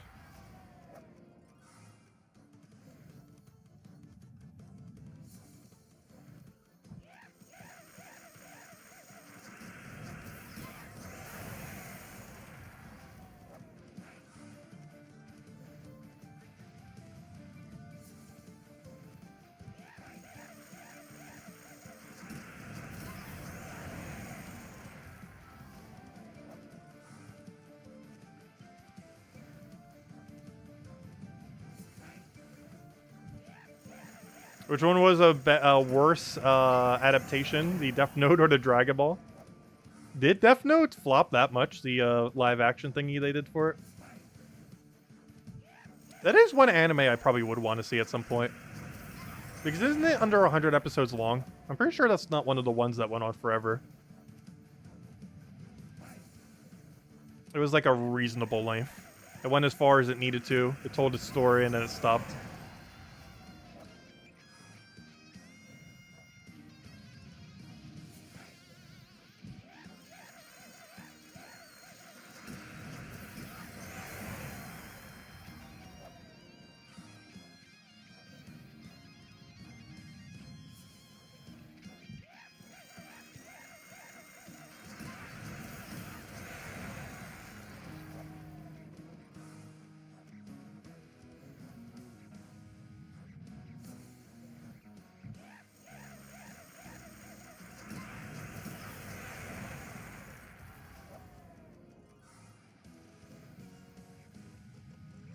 Oh, one live action thing that was Nickelodeon based that absolutely flopped. That was so bad. Do any of you remember The Last Airbender? Because that was pretty good, but they made a live action movie for it, and it was so horrifically bad for The Last Airbender. Because they basically tried to condense like hundreds of episodes of lore and everything else into like a 2-ish hour movie, which is kind of why I mentioned earlier. But the way that they ended up doing it was like the worst possible way they could. It was just seems like super rushed. They were just going from like location to location. Like something that would have been like a 30-minute episode would have been like 30 seconds in the movie. It just moved at a really weird pacing. A lot of the acting and everything else on it was just really subpar.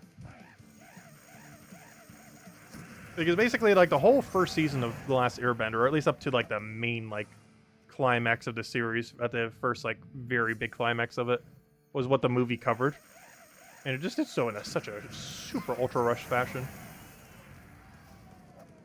Like they should have done it for a different part, or like a smaller section.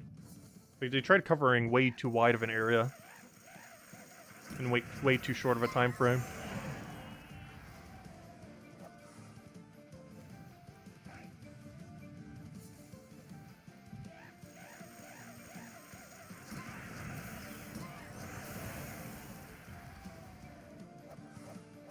Yeah, I can't remember who ended up producing that movie. I know it was originally on Nickelodeon at the time, though.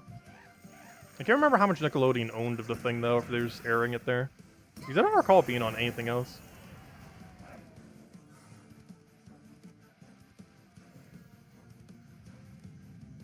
Like Cowboy Bebop or The Witcher. I've heard that word before, Cowboy Bebop. I've never seen anything about it, though. I've seen some very small amount of The Witcher from friends and various content. Wasn't that basically a game that was made into some kind of series of some kind? Because I believe it was a game that became a series rather than a series that became a game.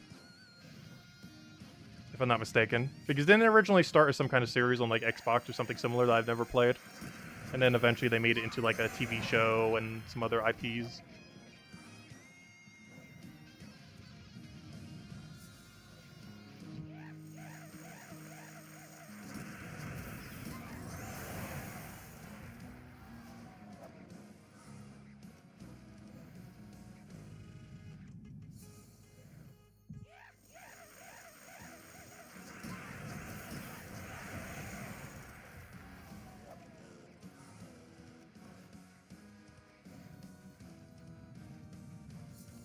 Oh, that's really funny. Wait, who said that? I can't even see because it moved up.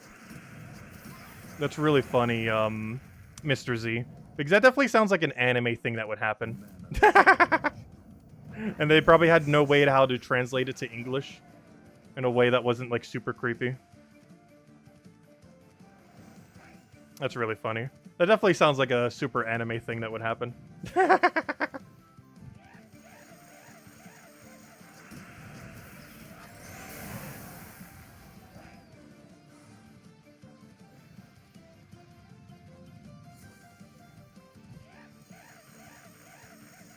Yeah, I know that the original Yu-Gi-Oh! Didn't have a Shadow Realm. There's actually something added by 4Kids because they need to basically have some kind of reason to get rid of all the super dark things that was in the anime. So their reasoning behind it was the whole Shadow Realm. And I think that logic started to fall apart a little bit later in, like, very late seasons. Because they couldn't really make that excuse anymore way down the line when the series got even darker on top of that. But yeah, they basically did it to, like, push off all the darker themes that was in Yu-Gi-Oh! And just make it all the Shadow Realm instead. Yeah, I've seen, like, the first few seasons, I think, of Yu-Gi-Oh! Though the censored version, not the actual real one. The 4Kids version, not the uncensored, normal, standard one. Which I'm not sure it was ever translated into English, was it? Is there even a full uncensored version of Yu-Gi-Oh! Translated to English? Or is the 4Kids version the only English version?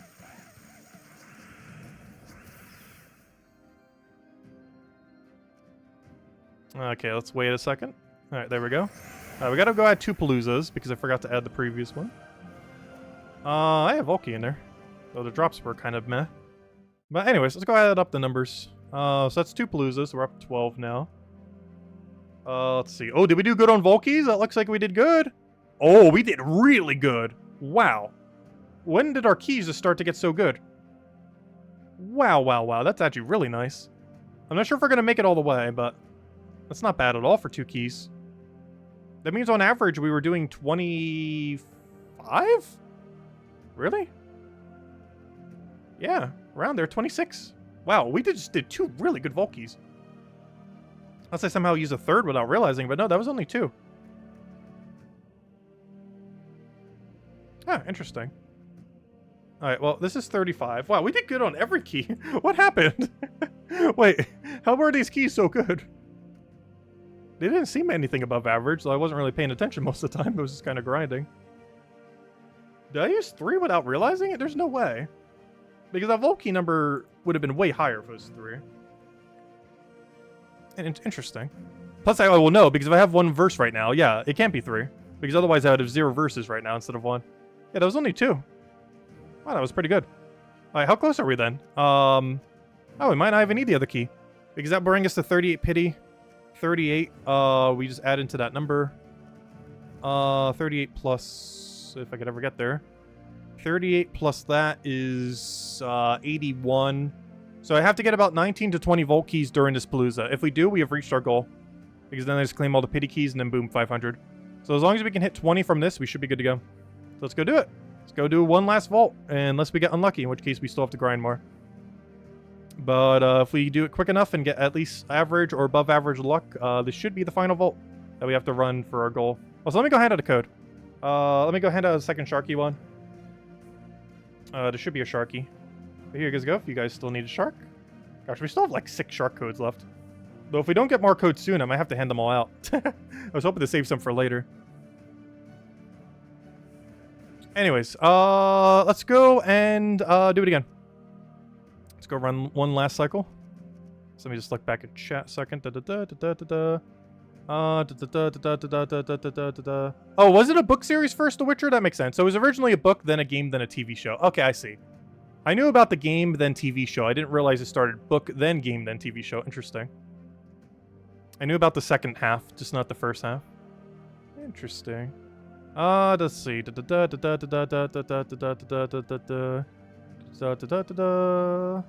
Have I seen the Hellsing Ultimate? No, I have not seen that. Let's see. Oh, fan subs has it? Interesting. Okay, we're back to chat. Okay, let's go to run our last Palooza, or hopefully last Palooza. If we get lucky enough, all we have to do is hit 20. As long as we hit at drop rate or better, we should have ourselves a completion. That'll be 500 plus Volkies. We just have to get 20 plus here, and it'll be good to go. Yeah, our previous 2 Volkies were actually really good. I'm not sure if one of them was better than the other because we did them both at once. But there were some really solid Volkies, especially for being how distracted we were during it. So we're just going through the motions. Vault event kind of just plays itself.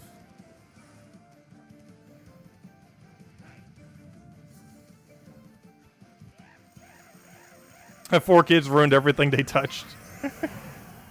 They did some adaptation to the Sonic stuff too, and Kirby, I believe, when they censored it as well. Though they didn't need to be as censored, because Yu-Gi-Oh! Was way, way darker than, you know, like Kirby or something. But I don't remember those 2, like Kirby, Sonic. The Kirby series I recall was actually not that bad. The Sonic one was kind of pretty hit or miss. Yu-Gi-Oh! Was definitely better. Like, everything that got translated into the 4 kids thing, I would say Yu-Gi-Oh! Was probably the best one out of them. Even though they censored so much. Like, it's actually astounding how much they censored.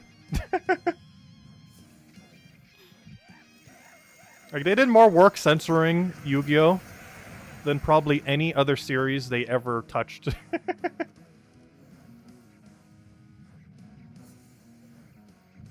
Oh, I think that was 3 codes, was it not? Or is that 2? I don't remember. Losing track.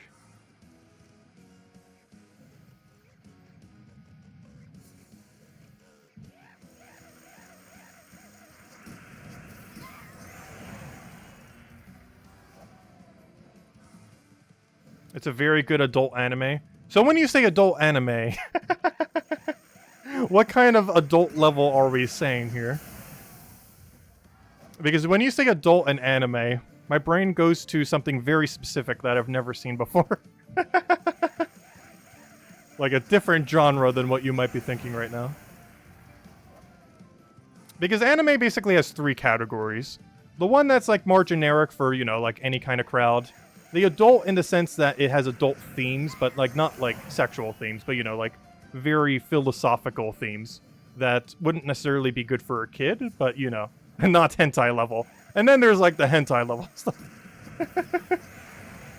Because there's 2 very distinct type of adult animes. The super philosophical ones and the other type.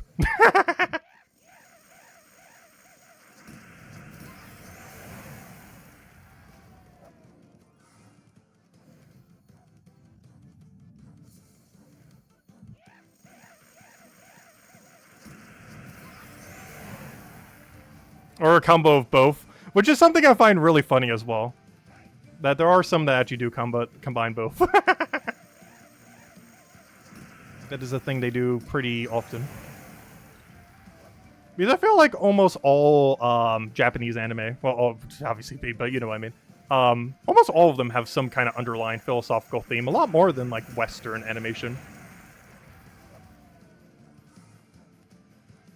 Like Western animation, like they still generally have a theme that leads to like, hey, here's like a moral suggestion or something similar. But most anime have like really deep moments of like philosophical thinking that make you question life or an aspect about it. Whereas a lot of Western stuff, if they go that far, they're more so just trying to do it in like a moral stance rather than a philosophical stance in a sense, if that makes any sense. Or I feel like Western animation sometimes leads to a point where it's like, here's how to think rather than making you think a lot of times.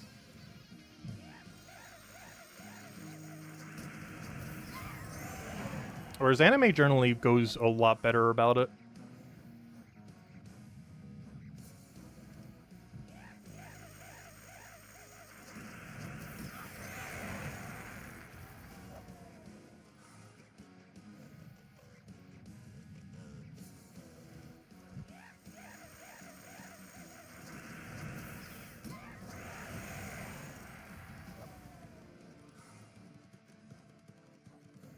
Yeah, I haven't watched anime in a very long time. So if you guys have any suggestions, definitely feel free to DM me with them. Who knows, maybe we'll get back to the anime at some point. Where do you even watch anime these days? I'm pretty sure there's like a billion services for it these days. But it's been at least a good 15 years. Which makes sense, because someone said Toonami ended in 2008. And honestly, that's probably the last time I've seen any anime. was 2008. So it's been a good while. Because that's probably the last time I've watched anything, like, even remotely anime-related. Was 2008. If that's when they stopped airing it on Cartoon Network. So yeah, it's 15 years on the dot then.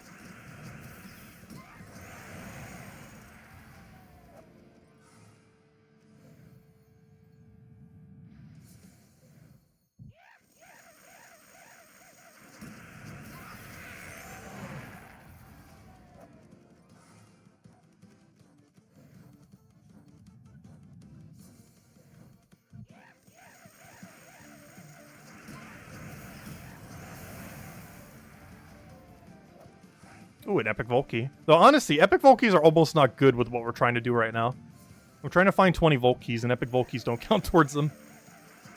One of the few times I almost don't want to see an Epic Volkey. Even though they are way better loot-wise. Because otherwise, we need to go farm an entire another verse. Which, knowing our luck, that could be a whole another half an hour. Plus the 15 minutes to open the Palooza. But hopefully we reach after this. That or I might just call it, even if we're slightly short, we'll see. Otherwise, we might be here for another hour. Half an hour grinding the verse. 15 minutes doing it. Some banter in between. That's almost a good hour there. If we don't get it by the end of this one. I might still be grinding this off stream a little, so even if we're slightly short, I could just cover the gap off stream. The only problem is we're going to get like no pity keys during then. And I prefer using all my Paloozas on stream. It depends if we're like a super small amount short. If we're like 1 or 2 Volkeys short, then we might do it that way. If we're like 5 to 10 short, then we might just grind it out right now. But if we're only a few short, we're probably just going to try to get off stream. While just hunting for some verses through the rest of the night. Because I'm probably staying up until reset time.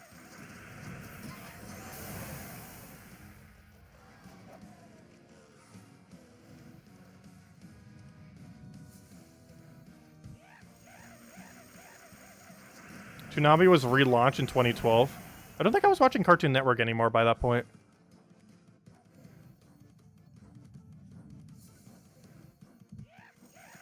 A lot of their better series ended by then. Speaking of which, do they even have a single good series currently? Like, what on earth do they air these days?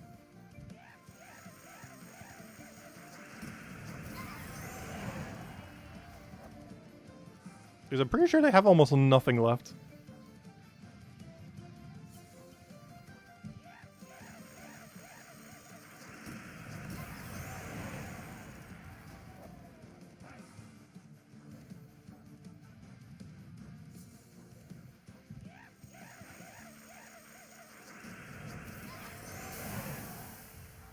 Do they have a Scooby-Doo series going? Interesting. Oh, do they actually still do Robot Chicken? Wow. I'm actually kind of surprised. That series is going on for a while then. Isn't that almost like 20 years old by now? Wait, that's kind of like, it's basically Cartoon Network's South Park. In a sense. Like, that's probably the closest comparison I can kind of think, even though they're two drastically different things. But I feel like they are both in the same category, despite being quite different.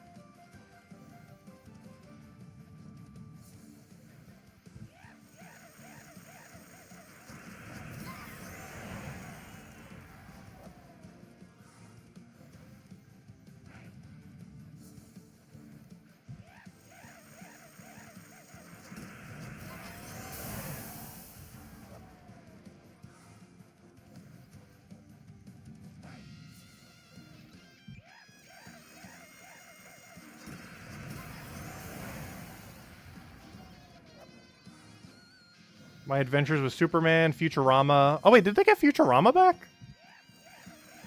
I saw an ad about that earlier. Is that actually Cartoon Network exclusive? Because I'm pretty sure it's some other places online. Because I know American Dad, I'm pretty sure some other locations too.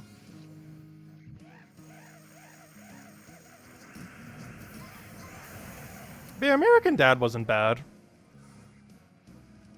I did prefer Family Guy, but American Dad did an interesting angle sometimes.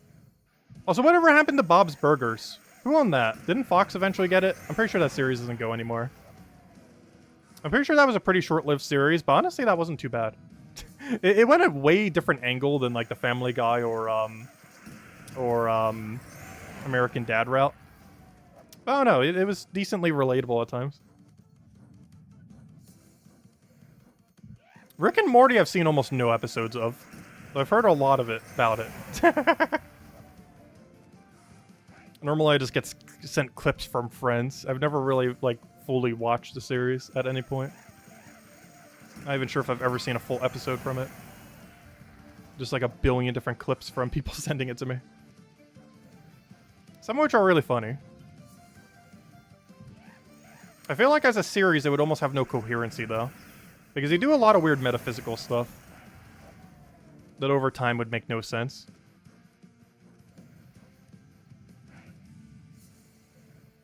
And I'm pretty sure Bob's Burger isn't a series anymore, but for how short-lived it was, it had a good lifespan. Another one that was kind of like that was really short-lived, that was pretty decent, was Flapjack, I believe it was called. It was basically a... I think it only lasted like 1 or 2 seasons or something, very short. Like a few years, if that, on Cartoon Network back in the day. And it was a very weird premise, but it worked really well. Basically, like some kind of orphan kid who was taken up by a drunk, like, pirate kind of guy in the mouth of a whale. And that was like the main plot point. It sounds outrageous, but it worked really, really well for how short-lived it was. It was one of those smaller series that didn't really take off, but was pretty good for what it was.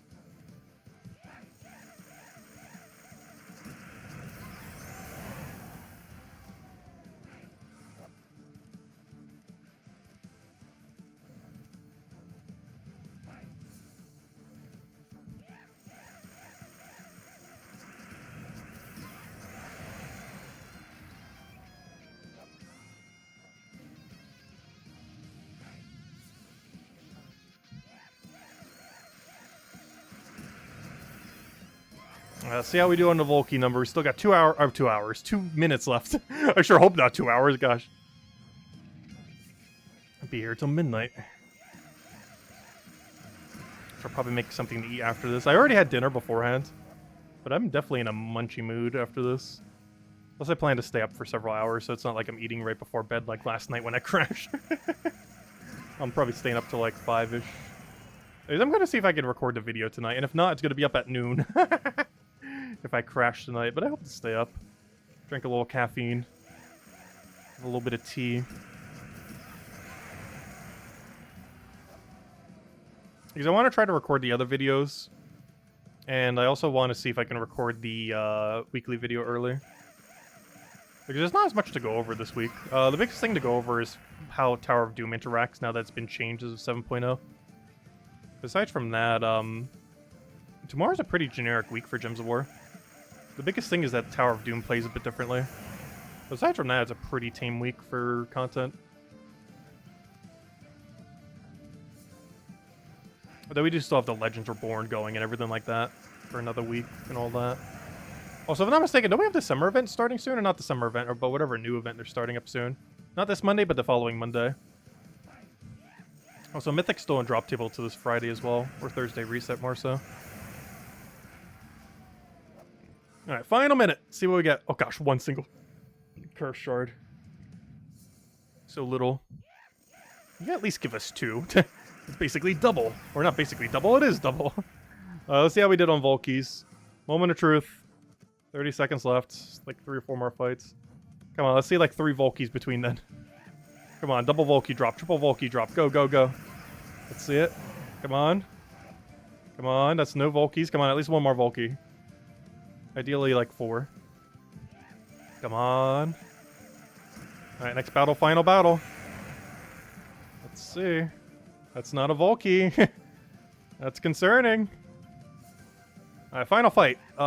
Pretty bad gnomes, but who knows? Maybe they have Volkies in them. Volky? Volky? I'm just prepping the 4 Volky drop. Volky, Volky, Epic Volky, Volky, go. Let's see. Moment of truth. No Volkies. Hey, 20,000 gold, though. Hey, and a merchant. Do you have a Volky in you? I wouldn't buy it if you did, but... Should we get treasure maps or... the Aranias? I'll pick them up. Why not? Sure. Get a metal upgrade. Anyways, moment of truth. Did we get enough? Let's take our pity. We're at 38 pity. That's how much we calculated for. Now, moment of truth. Did we get 20 Volkies during that Palooza or less? Whatever number we have right now needs to be above 500. Let's see. It is... Dun dun dun dun. 508! We did it! We did it. It has been done. Alright, now counting pity, we're at 308. There we go. Which 38 of that was from pity, so technically we got 270. Which means almost default keys, no pity was actually enough. And we got 3 more epics during that too, nice. But there we go. That was 2 earlier than I was expecting too. We did pretty good. Our actual Paloozas that we opened were really good this weekend. Despite the fact I didn't get that many verse 3s, the actual Paloozas we opened were really, really good above drop rate overall. So yeah, pretty nice weekend. While verse 3s were low, the loot we got from every single Palooza we opened was really good. And there we go, 508. Our goal was to get to 300. We got 308 of them. We started at 200. And there we go, we reached our goal. Anyways, guys, any other questions? Otherwise, I think we might be wrapping it up here. I'll still grind a little bit off stream, but just mostly going to be for verses because I currently have 0. So I need to go get a couple reserve. But yeah, I'll try to see if I can record some videos tonight too. I still want to cover the gold. There's basically 3 videos I need to go cover other than the weekly one. I still want to cover the gold farming one. I still want to cover shiny keys. And I want to cover Catharics. I still never covered a video on him. But, oh yeah, let's hand out one last code. Might as well. Final code. It's going to be a standard one, though, since I handed out another Sharky earlier. But here you guys go. One last little code. Standard, nice little loot in it. Gem key, all that good stuff. You might want to save the gem key until after the Mythic, as it's still in drop table until Thursday, or until end of Thursday, Friday reset. Still got to deal with it for 4 more days. Well, technically 5 more days, depending on how you look at it. And for whatever reason, they still have added no timer to this thing. I have no clue why. Still find it weird that it doesn't have one.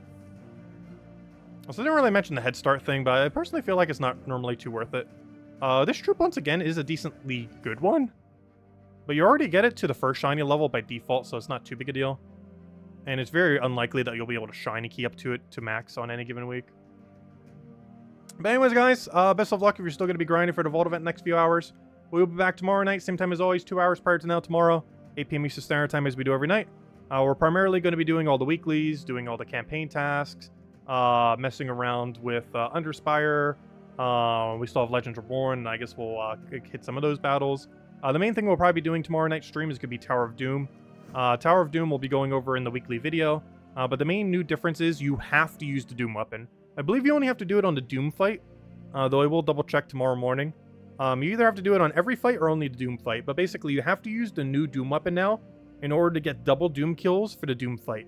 So make sure to share that with your guild. It is very, very important that you run the Doom on every Doom fight. It might be important to run it on every fight, but I'm pretty sure it's only on the Dooms. But if you're already running on the Dooms, you might as well just run it every fight anyways, unless you want to keep switching your team every other battle or something. So I'm probably just going to use the Doom Ring the entire time.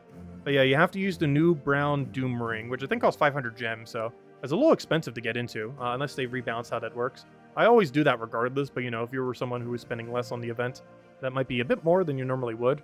But in order to get double Dooms, you have to use that brown ring, and it's 500 gems to get it. And there's no... Actually, you can craft it in Soulforge, but it requires a lot of resources too. So there is an alternative if you don't want to spend that many gems, but it requires a lot of resources if you want to get in Soulforge rather than just spending 500 gems. It's ultimately way cheaper doing 500 gems, but if you're really tight on it, there is an alternative. Did I use the shiny keys yet? No, I have not. I'm going to be covering it in a short video that will hopefully be up tonight. I'm definitely going to try to record it tonight. It might not necessarily be up tonight, but it will be up soon TM. But yeah, I do want to cover a video just kind of briefly going over shiny keys now that they're a bit more accessible. And I will be throwing down my 7 that I have. But anyways, guys, I'll catch you guys later. Thank you so much for stopping by, and catch you guys later. Bye, everyone. Thanks for watching.